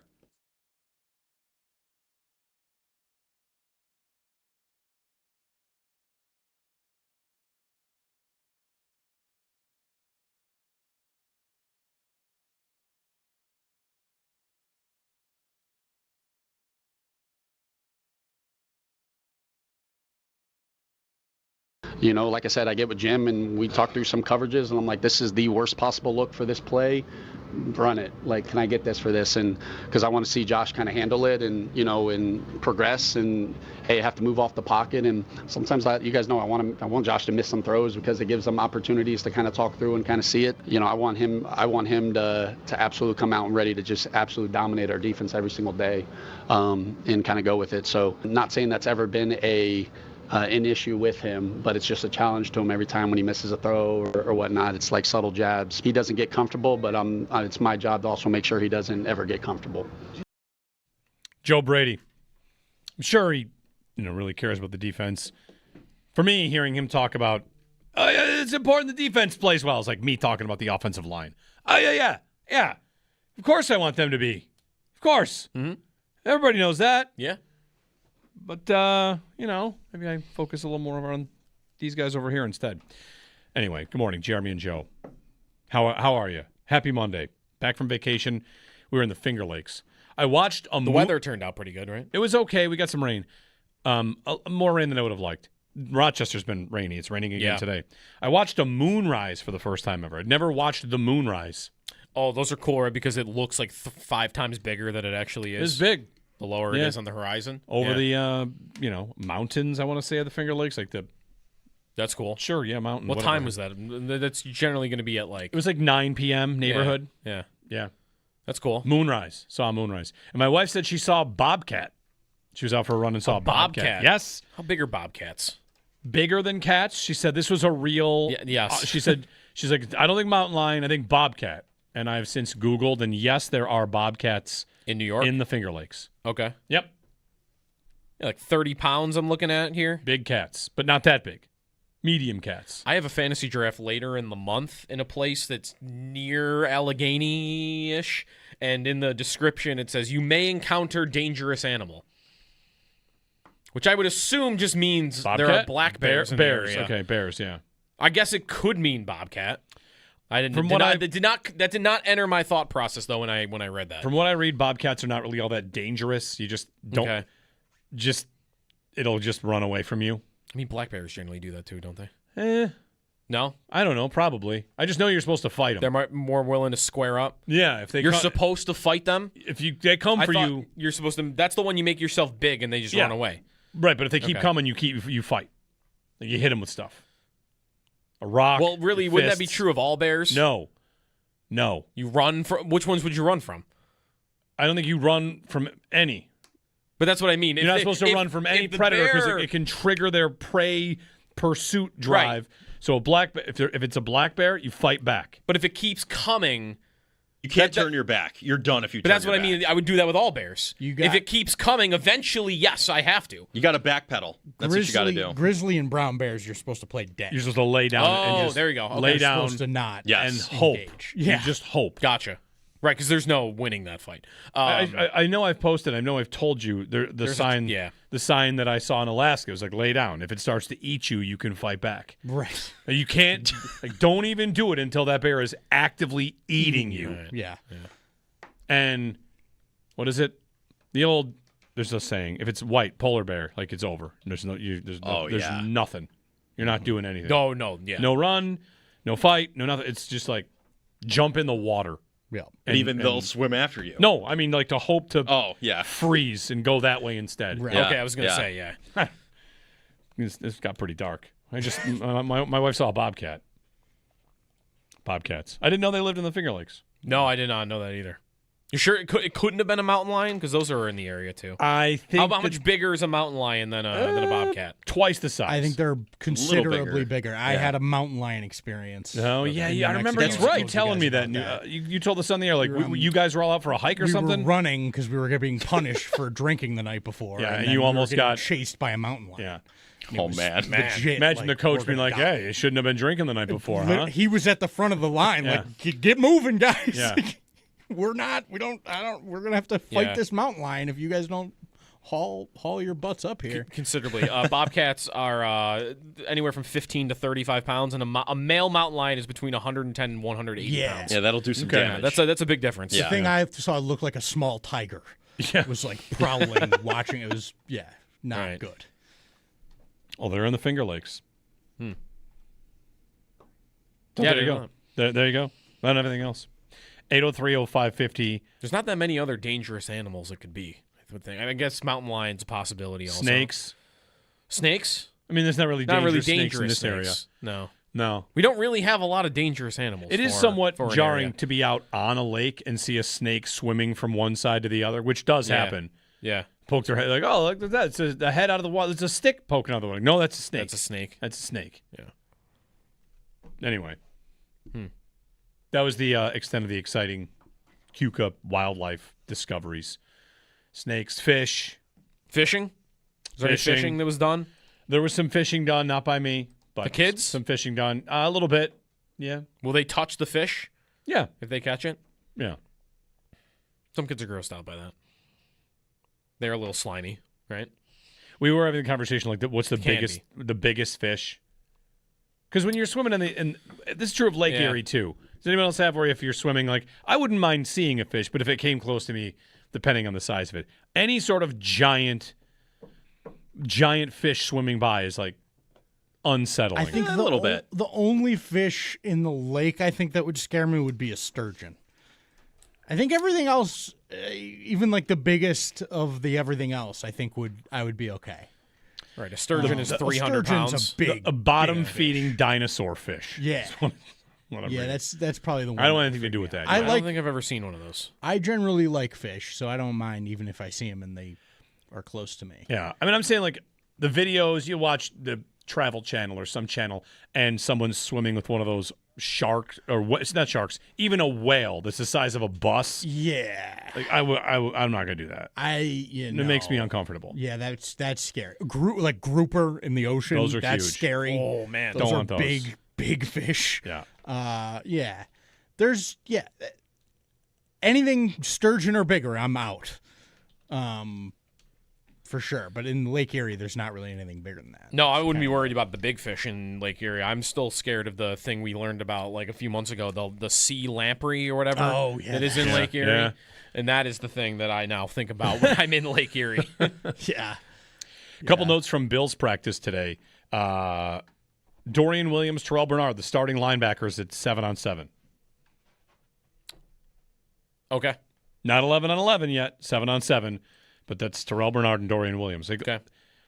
I said to you earlier today, like the Caleb Elarmzor hype has, for me, been the number one guy where I'm saying all the guys he would start over him have been hurt. Yeah. I'm glad he's getting the reps. I do not think he's a starter off the bus. It would be a big surprise, and we'll see. Like, Dorian Williams was not part of 11 on 11 on Saturday. Mm-hmm. So still a lot to be determined. But the linebacker one is. Yeah, I hear you on that. I did say last week he can't. It's very early for him, so he can't come on this week. But Brett Coleman did his long breakdown of the Bills. Are we getting him on? The bootleg. He is very early for him. He said he might be able to record after the show, but Okay. we'll figure that out. I love Brett. He's one of my favorites. Yeah, I was texting with him last week. On his show, he did You got his number? Yeah. Man, look at you. You can find it. You got there's a good stretch in that show he did last week about the Bills, about how he was gushing about Caleb Elam's. Oh, good. And Good. he did not have any of the information about the injuries at linebacker. And his takeaway was this dude should have gone in the second round. NFL.com had him as a third rounder. But this dude should have gone way higher. It was madness he went as late as he did, and he will get into the lineup by September. Okay, good. Like, he's going to get onto the field. He's too fast and athletic. Like, he's going to find his way out there. And I think the injuries maybe just fast-forwarded that. That maybe there actually is, like, this is actually a guy, not just like when the Bills or another NFL team says, like, oh, we had this guy as like a day two guy. And like, okay, sure you did. Maybe we don't know that. This guy is just one analyst, and there are others. Like, he should have gone higher, and it's not really a position of strength for the Bills already. So even if they do stay healthy, I don't think he would start right away. But maybe this was Milano. Milano was a 5th-round pick, and he ended up being one of the success stories for their drafting in the middle rounds. Milano, when they broke the drought in 2017, did not open that season as a starter, but he was on the field in Jacksonville in the playoffs. Yeah. All right, good. I mean, that's training camp is what it is. You know, I've got some reps to look at, but I almost would trust the opinion of a Brett Coleman as much as anybody. Right. I mean, you find the people you like and you trust, and if he gives them the ringing endorsement like that, I'll add him to the list. We'll get some calls in here. 803-0550. Dan in New Jersey. Dan, good morning. Hey, good morning, boys. Quick comment. I got into a pretty hot argument over the weekend about Steph Diggs. And just to set the record, I want to sign him. I think he would help out our receiver room. I kind of always stayed a fan of Diggs. But I also want to sign him because basically my friend group, and I feel like I noticed this a lot, there's a lot of anti-Diggs sentiment with Bills fans. And part of why I want to sign him is so that people can remember how important he was to our turnaround and what he did for the Bills. He was the second most important player in probably the best era of Bills football of my lifetime. So I know it's a remote possibility, but I would love to bring him back just so people can kind of remember what this guy did for us. Should we replay our game again? More likely or less likely? No. Diggs signing back with the Bills. So to this point, I tend to agree with Dan. It doesn't necessarily mean you have to forgive everything that happened. We don't even really know everything that happened. We know this stuff happened. I feel like the conversation in a group text about Diggs' role is whether or not your friend is willing to be honest about a relationship that they broke up. I was never happy in that relationship. Oh, Cole, come on. Don't pretend. You were happy. They did a It Sports broke up. Illustrated for Kids cover. Right. Where Let's not Josh were, pretend hugging. that it was overrated. I saw recently someone post a video of Prime Diggs running routes and all this. Yeah. And the first comment underneath was oh, the ball's perfectly placed. It really wasn't the receiver doing the work. I'm like, oh, come on. Okay.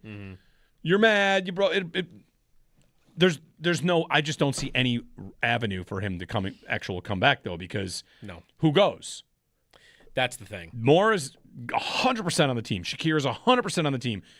You mentioned there is an avenue to getting rid of Josh Palmer, but you save $2.3 million, and what does Diggs cost? Not more than that. More. So I'm spending more money to get at receiver. Right. The relationship thing is its own thing. Keon Coleman's definitely going to be here. Skylar Bell's definitely going to be here. So it would have to be for Palmer, and you're going to spend more money than that's going to. I don't see any avenue for it to happen. Yeah. So no, and I don't think it really fits for what he is at this point in his career, which I still think is very good. We had the numbers recently that he actually led the Patriots in targets and yardage from the outside. But where does he play more of now? On the inside. And the Bills have a lot of overlap there. What was his snap breakdown last year? This is the total snap rate. Yeah.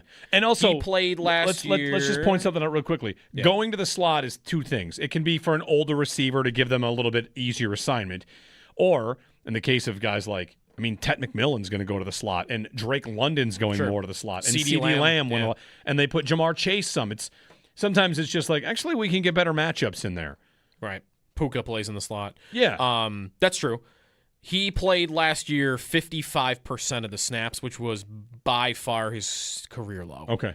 His next lowest season ever was with the Bills, where he played 77% one season. Outside? But sorry, that's total. I can get you out. I can get you outside. But that was total. Total snaps was 55%, so he couldn't have been much higher than a quarter. If I dig down into how good Diggs was at his job, I'll probably oversell it. But when I get whatever, like DJ Moore, I think is obviously their best receiver since Diggs on the outside, without question. No one's close. I would maybe say the gap from what Diggs was in his prime to what DJ Moore is now is bigger than DJ Moore now to the second best guy on the outside. Maybe not. Maybe they're exactly the same distance. Diggs was top 3 in the sport, top 1 maybe, at doing the thing, at getting open, at beating dudes all the time. Matched one-on-one with the best press corner in the league and just winning consistently. And, of course, the quarterback had to be amazing too, and he was. But, I'm to your call, Dan, like I'm living in the space where I am completely of the mind that he was, yes, the second best guy and one of the best ever to put on the uniform, but also there's just no real pathway for it to return. I just don't think so. Next season, what does the room look like next year? Right, There's no probably Palmer. gone. Has Skylar Bell looked like he can lock down a spot? Coleman could be gone if it doesn't work again. Could. That's possible. Yeah, what Diggs did was if possible, underappreciated. You get another guy that plays on the outside and is kind of good. I've heard some like, he reminds me of Diggs. Yeah, he's a good guy out there. But Diggs was it. So, and what is he now? He's still very good. He's still very serviceable. Whether it's who are the teams linked to him, the Rams, the Chiefs all the time. Yeah. Lately, it's the Commanders, maybe.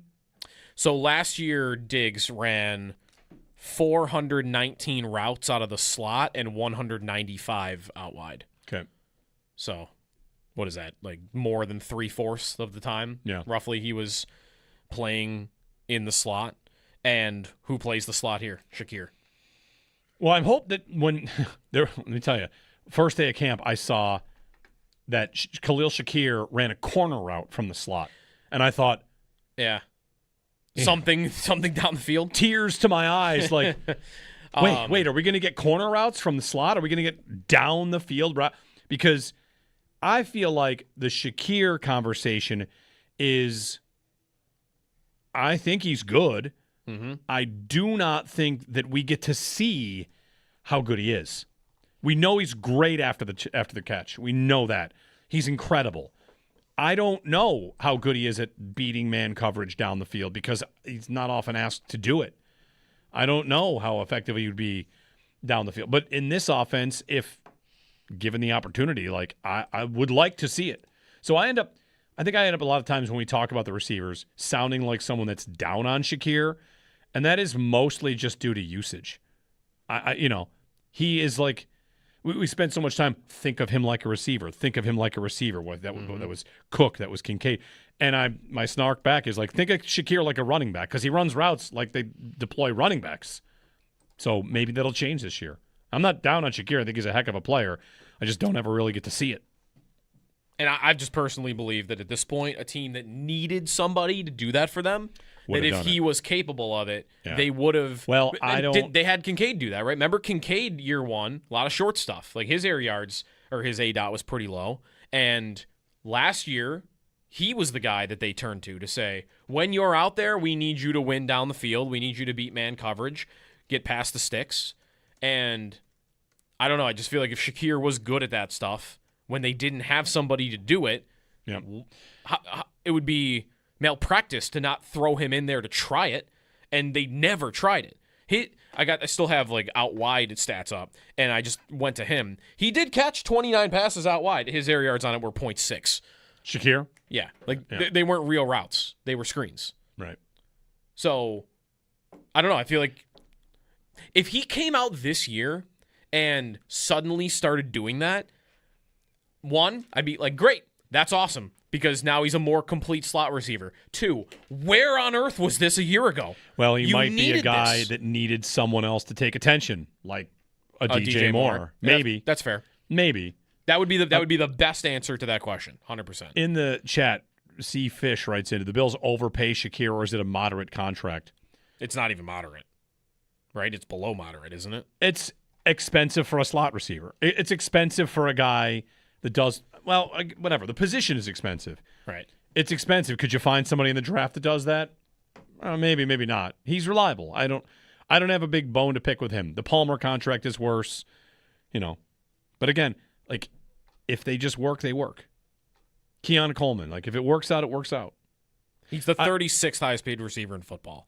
And, like, he makes about, like, Wan'Dale Robinson. He's a primary slot receiver, does not go out wide at all. And he makes $4 million more per year than Shakir does because he just signed. He just signed, right. So, like, yeah, he makes about what a veteran slot receiver that's decent makes. Yep. Right? Like, all the other comparables, like, he makes Jaden Reed money. One That's more another guy like that. One more thing on the receivers. We love talking receivers. Why not? Another comment here. Keon in the chat. Keon's going to ball out. McDermott with his military coaching messed with his confidence. There is one thing I am not buying on any level at all, and any word spoken into it from a microphone from the Bills means zero to me. You can take it if you want it. The idea that Keon Coleman has matured doesn't matter. It kind of doesn't matter. If he was on the field producing, he would not have been suspended. We would not have heard about it. It would not have happened. Teammates out there said he's got to grow up. Guys that are not mature, if they are on the field and producing, do the job. Coleman's on-the-field results didn't merit looking past. Not that you want that. So he's more mature now. Like, okay, sounds great. Is he open? Is he catching the ball? Is he contributing? I think he can. But it's almost like I kind of don't care. But that's whatever. Receivers, it's get the job done. There's another comment in here in the chat about diva receivers and T.O. and Antonio Brown. And I always find it fascinating. I take up for wide receivers all the time because the most important thing is, are they doing the job? Not who are they bothering. Are they doing the job? And did you see Eric Wood talking about T.O.? Eric Wood on his podcast talked about Terrell Owens. Yeah. And it's just such a cool thing to see a player. Offensive linemen are always treated like salt of the earth, right? The best team guys. And like Eric Wood is an amazing Bills player in history. He's one of the best. He's great at what he does. And he's talking about T.O. and said he wished he could have played with him longer because he took it so seriously, and he showed other guys what it was like to be a pro. Watch your body, what you eat, all this. Like, paraphrasing, really. But if you didn't catch that, you can find that. Everyone out there like, oh, this guy's only about himself, blah, blah. Yeah. Meanwhile, the young guys are like, oh, that level of commitment is what I probably have to do to make this league for a long time. Wasn't that Diggs? I mean, Dawkins said on that clip from C.J. Gardner-Johnson's stream, one of the things he said is Diggs is one of his favorite teammates he's ever had. You have plenty of guys that feel like that about people. It's the only position that the guys get labeled for caring too much.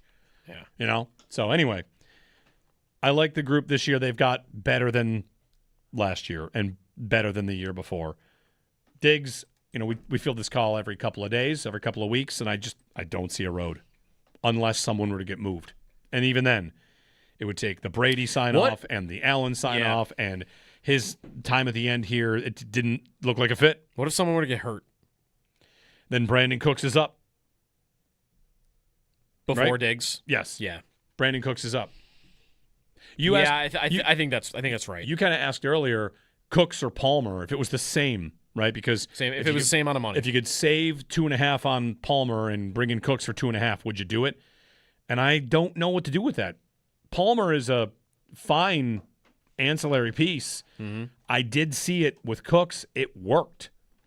Mm-hmm. Cooks came in and immediately got open, and Allen threw him the ball. Yep. And with Palmer, before Palmer's injury, it was not a lot of production, not a lot of involvement. He caught a pass against Atlanta. Right. And before that, like, we'll pull up his game log here. I just feel like he caught a pass against Atlanta, and that kind of started a rewrite of what maybe was going to happen. But then he got hurt. And then he got hurt. Which, by the way, somebody pointed out it was D. Alford that tackled him on that play. Was it? Where he got hurt? Yeah. Yeah, because he was good in the Baltimore game. I mean, Coleman is remembered for really standing out. I think Coleman maybe had double the yardage, but I remember Palmer making a couple of big catches in that fourth quarter. There was one on the final drive that was massive that he caught. Palmer, I don't know if he caught a touchdown in that before game. The Atlanta game. You want to call it a ramp up? Maybe. Before the Atlanta game, do you know what he had? It was 5 games played for the Bills. Before the Atlanta game where he caught that big pass, got hurt, never to be seen again. You know what he had in 5 games before the Atlanta game? Like 40 yards a game. Not even that. 30 yards a game. 12 catches for 174. That's not a lot. No. 174 in 5 games is a 590-yard season.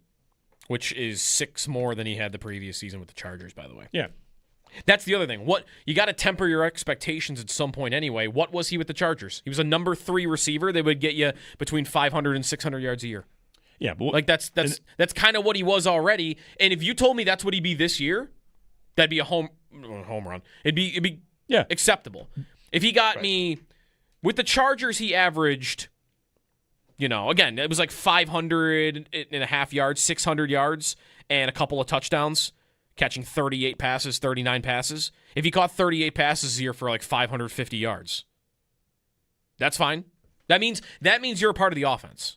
That means you're on the field and you're serving some role and you're not Curtis Samuel 2.0. And that to me would be a win at this point. 803-0550 and 1-888-550-2550. Yeah, this gets back to our conversation about like Palmer being house money.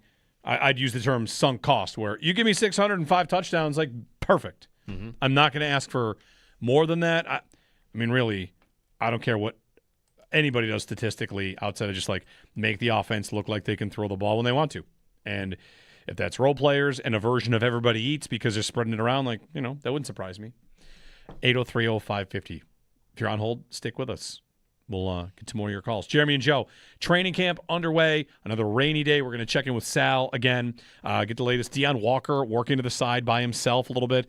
Tyrell Shavers working off to the side as well. He's, of course, on the PUP list. So the entire breakdown of what happened at camp today coming up.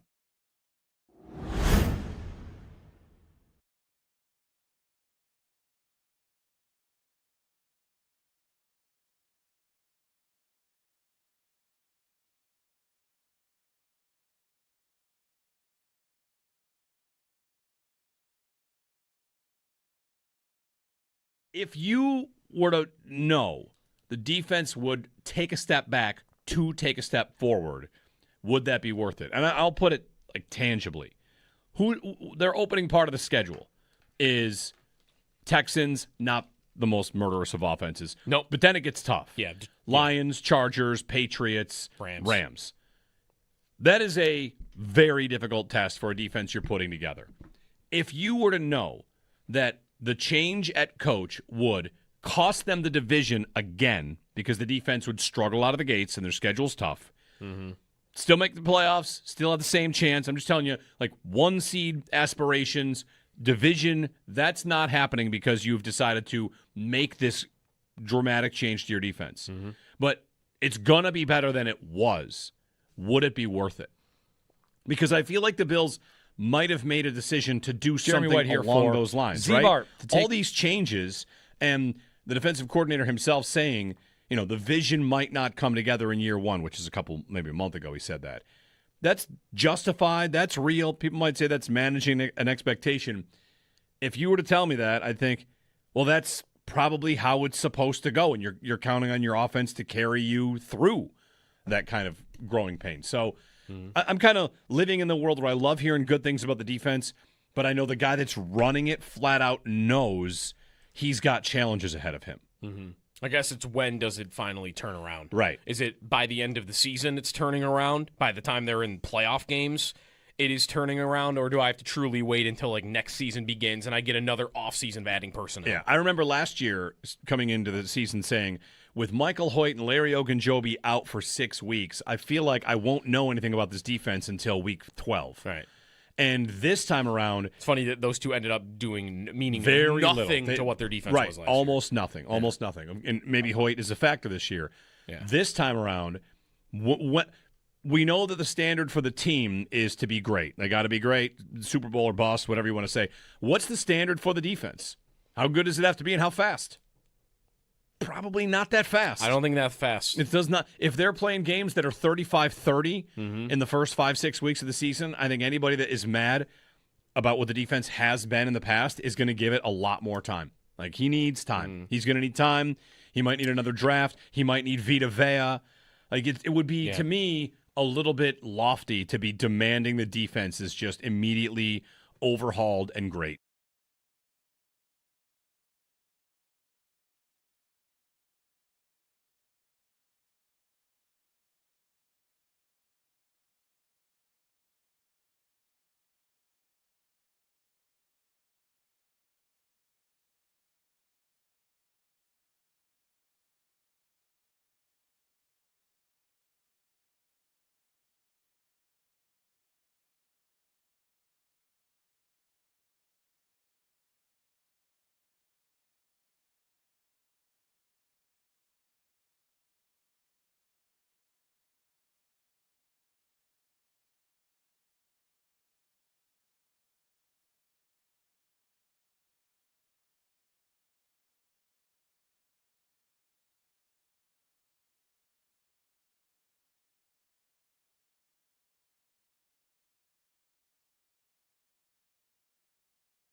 I'm not really big on expectations or timetables, and I think that's part of everybody's body recovers differently. Like, I know his injury might be a little different, but like, say it's a hamstring. Some guys' hamstrings take longer, and you say day to day, and it becomes 2 weeks, and it's like, oh, is there a setback? What's happening? So, look, when guys are ready to practice, they're going to practice. When we get to the season, they're ready to go. They're going to go. Joe Brady updating us on C.J. Gardner-Johnson. Going to get to Sal Capaccio at St. John Fisher here for a little bit of an update. And another rainy day at Fisher, eh, Sal? Oh, my gosh. I mean, it has been raining constantly here this morning, just like it was the first 2 days. We had Saturday was a nice day. I mean, it's 3 out of 4 days here, guys. Now, I will say, as I'm talking with you, it feels like it's starting to lighten up and let up a little bit, but it's still coming down very lightly. But it got a little harder at times this morning. So, yeah, another very rainy practice. So we got an update on C.J. Gardner-Johnson, no timetable. What's the associated move been made? Who's in at safety? Yeah, so Joe Brady told us that, everybody's a little bit different with the timeline. He wouldn't give us that necessarily, but he did say we got good news, and obviously considering what it could have been. So that, looked really bad at the time when he was clutching towards his Achilles, and people were kind of fearing the worst, but now we know that C.J. Gardner-Johnson is going to miss some time. We don't exactly know when, but encouraging news, good news. C.J. Gardner-Johnson will be back at some point. We just don't know when. And Joe Brady did confirm that it wasn't the worst case scenario, but we don't know how long he'll be out. What is the pads are not on yet, Sal, or are on, and they have not taken them off yet? That was an interesting little note there that Joe Brady's going to do it differently than he even said, right? He's never seen that before, and he's just going to go for it.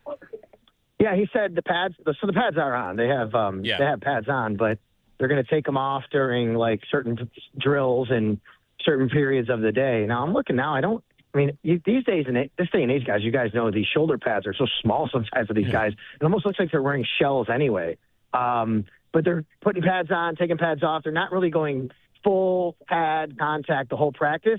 He said, though, tomorrow they will. He said the biggest reason for him is he's kind of made a mental note over the years is first day of pads, guys are adjusting things. Things don't – you're just spending more time maybe doing that than the football stuff you're supposed to be doing and worrying about your pads. Are they on right? Doing everything right. So – kind of get into it today, do that a little bit, and then tomorrow he said there's no excuses, put those pads on and we're going to work.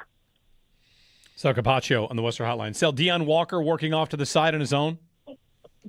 Yeah, I don't know what's going on with him necessarily. Maybe we'll get an update on him later, but I would say that he looked like he was moving fine to me. So he was on the far field while everybody was doing positional work. He was not with his defensive line teammates. He was with an athletic trainer on the far side, and they were doing ladder work, and he was running up and down. He had his equipment on. He was dressed for practice, but he wasn't doing anything with his team. He was working with athletic trainers, so hopefully he's okay. He looked like he was moving fine to me, but no work for him. It looks like in team reps either, guys. In terms of, Sal, guys that are struggling, would you say anybody fits that profile yet through a couple of days of camp or today? Today, the struggling. Now, I'm going to say this, and it doesn't matter. It's not really his position to be doing it, but Sam Franklin's gotten beat on a couple of passes playing safety. But look, that just shows the depth, right? I mean, if you have C.J. Gardner-Johnson out, everybody elevates. Now, Sam Franklin, I'm not trying to pick on him. He's not going to be on the field a lot playing defense. But when you have injuries, that's what happens. Guys have to be on field. And Dalton Kincaid beat him twice, once in a 7-on-7 in the front corner, once in 11-on-11 in the back corner. I think, that's a guy. I would say I don't think it's been a super impressive camp for IGB, but I don't think he's been terrible. I just think that he hasn't necessarily stood out and made plays. But you know what? Max Harrison has, and maybe that's part of the reason why. Max Harrison made a great play to start 7-on-7. Josh was scanning the field. He couldn't find anybody. He came back. He was looking for Joshua Palmer, I believe, and Max Harrison made a great play. He was just sticky the whole way. He read it. He knew exactly where he was going. It was an easy play for him. I would say this too, guys. One thing I've noticed today is, like, Josh has to move off his spot a lot. Like, the coverage has been really good. The coverage has been sticky. all around. And Josh has to there's been a couple of plays where it clearly would have been a sack if they were actually sacking the quarterback. Yeah. So also, I wonder, when we watch this over the course of a day here, a day there, some coaches would give like back-to-back practices to a guy in a spot and then the next two to another guy. Is left guard a spot that might be the case? Like Austin Corbett getting looks at left guard with the first team? Yeah, they've been rotating a lot, actually, even more so than I thought they would. Like my anticipation would be, hey, this is going to be Alec Anderson's job unless someone can kind of elevate and beat him out. I think there's a true competition going on, guys. They've been rotating a lot with these guys, and Austin Corbett's getting a very, very long look, just like Alec Anderson is. We're really not going to know much on that until games start, maybe Saturday. We'll see a little bit more of that, but I think once preseason games get here, we'll see a little bit more of that, a lot more of that, and exactly how they fit into the rotation. This is probably something that's going to go all the way up until the season. Look, the greatest strength of Alec Anderson might be what hurts him here, and that is that he can play any position. I mean, he started at tackle last year against the Steelers. Remember that? When he had to fill in. Like, he can play center, he can play guard, he can play tackle. And because of that, the team might want him to be available to do all that while Austin Corbett plays guard. And, that sucks for Alec Anderson if he wants to start, and they'll start him if he's the best player. But if it's very marginal, the difference, I mean, I could see the team saying, look, we got a guy here that can play everywhere, and we would love to have him available to do that. Sal, any update, by the way, on Tyler Bass, whether he's doing anything different than he was last week? Not today. I haven't seen him kicking, but we don't go over to the backfield a lot, and I'm looking over there now and see him. We did talk to him last week, though, guys, and asked him, and he says he feels good. He's been kicking, and he's very confident that he'll be fine, but we haven't really seen, when you're out here, you guys know this, when you come out here, they'll do a special teams period, and they'll literally do field goals, right? You watch it, or extra points. We have not seen that yet. So I haven't seen him kick necessarily, but at the same time, he's the only kicker on the roster. I mean, if they were concerned about him, I would think there'd be another kicker on the roster. At this point, there isn't, and he's been kicking. He says that he feels good. Everything, he's recovery's been for several months now. So, until we see him kick, though, we can't really say definitively on what we see out of him. Mm-hmm. Sal Capaccio from St. John Fisher. Thanks, Sal, for the check-in. All right, you got it, guys. You got it. Do you guys want? You have something? Yeah, I just got real quick. The coverage of from Sal on WGR from training camp, presented by Fiegelcar and Joyce, your border attorneys. Brought to you by Outlet Liquor. When you need to stock up, it's the place to buy a case. What's your outlet? And by the Barnes Firm car crash. You got to call the Barnes Firm 1-800-8-million. Okay. Do you want the lame trivia? The 6 teams that Madden says are better than the Bills. Lame overall. trivia. That's the lame one. Okay. The spicy one is this instant trivia. 6 teams have a lower rating on defense. Only 6. Okay, I could probably figure that out. Maybe that's a bit sobering for people. That there are only 6? There are 6 teams Madden ranks by, their overall rating, offense rating, defense rating. The Bills have a 91 on offense. That's behind the Rams. Yeah. And that's it. And their defensive rating is only above 6 teams. I mean, Arizona, for sure. Arizona. Has to be. It's not alphabetical, so I got to scroll like this. Arizona is below the Bills at a 75. The Bills are at a 79. The Jets. 79, it's a tie. Whoa. The team that didn't get an interception a year ago? The Raiders. 77. Yes. The Dolphins. 72. Lowest in the league. 72. Yes. Wow. You've got 3. 3 more teams, according to Madden, have a lower rating defensively than the Bills. The Bengals? The Bengals have a 77. That's correct. Okay. Tennessee? The Titans have a 79. Tie. The Giants. No, they're good. Oh, no, maybe not. No, they might not be. Dexter Lawrence is gone. Yeah. Yep. The Giants' defensive rating is, I wish this were alphabetical, a tie. What is it if it's not alphabetical? Rated overall. Okay. All right. The Commanders. 77. That's another one. Yeah. So there's one more?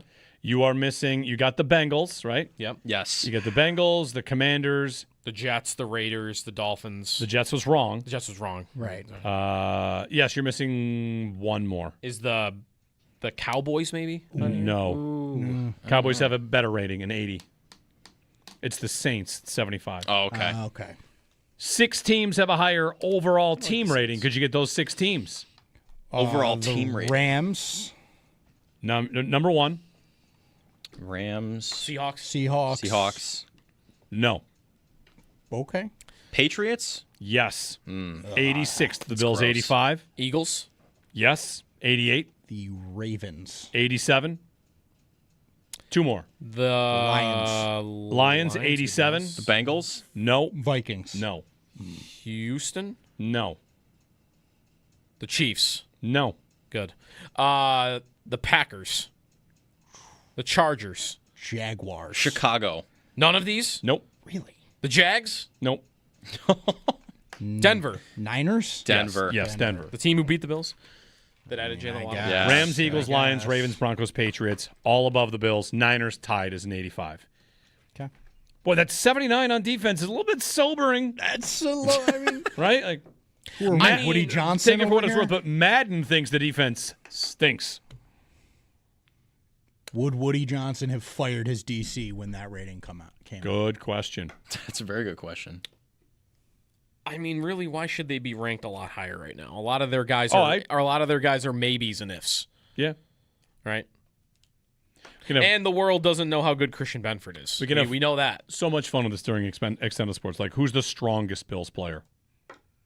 Right? Who's Deion the Walker. most agile? Who's got the best? All the ratings. Who's the most aware Bills player? Oh yeah, awareness. Awareness. James oh, yeah. Cook. We'll get to it. Do that in Extendo Sports coming up here on WGR. Probably good news that you've got a couple of guys from the draft class that are off to great starts, or I'm not sure I quite want to go to making waves, but at this time last year, it was like, is Landon Jackson around? Did he show up? Yeah. And this year, it's like every time I open Twitter, it's a Jalen Kilgore or a Caleb Elamzor tweet. Don't we have Eeyore, to? excuse me. Eeyore. Oh, we're calling him Eeyore. Eeyore? I like that because That's what I decided to run with. because he brings everybody down. Yes. I We needed that line of he brings everybody down because otherwise just saying he's a depressed donkey is not maybe the best nickname. Fair. I'll chime in on this because I did see the discourse about the Caleb Elarms or nickname. Can I just nominate KLB? KLB? Yeah. He's a linebacker. There's a middle linebacker. There's a Willa. He's KLB. KLB. You get the 3-letter thing. You get the position. I might like that more than his actual initials. KLB. All right. I might want to call him that. All right. Anyway. I'm running with Eeyore for now. He might be. Skylar Bell too, by the way. I should have thrown into that mix. Like Skylar Bell and Kilgore, Elamzor. Those guys were their fourth and they were 3 picks in a row, I believe. So as much as it could be going well for 4th and 5th round rookies through 4 days of training camp, it feels like it's going well. Sure.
Notice a rattle in your ducts or a rise in your heating and cooling bills? If you do, give Belknap a ring with 0% financing. The cost of upgrading to a high-efficiency dual-fuel heating system is a breeze. Learn more at belknapheating.com. That's belknapheating.com. Madden ratings are out. Slowest bill. Go.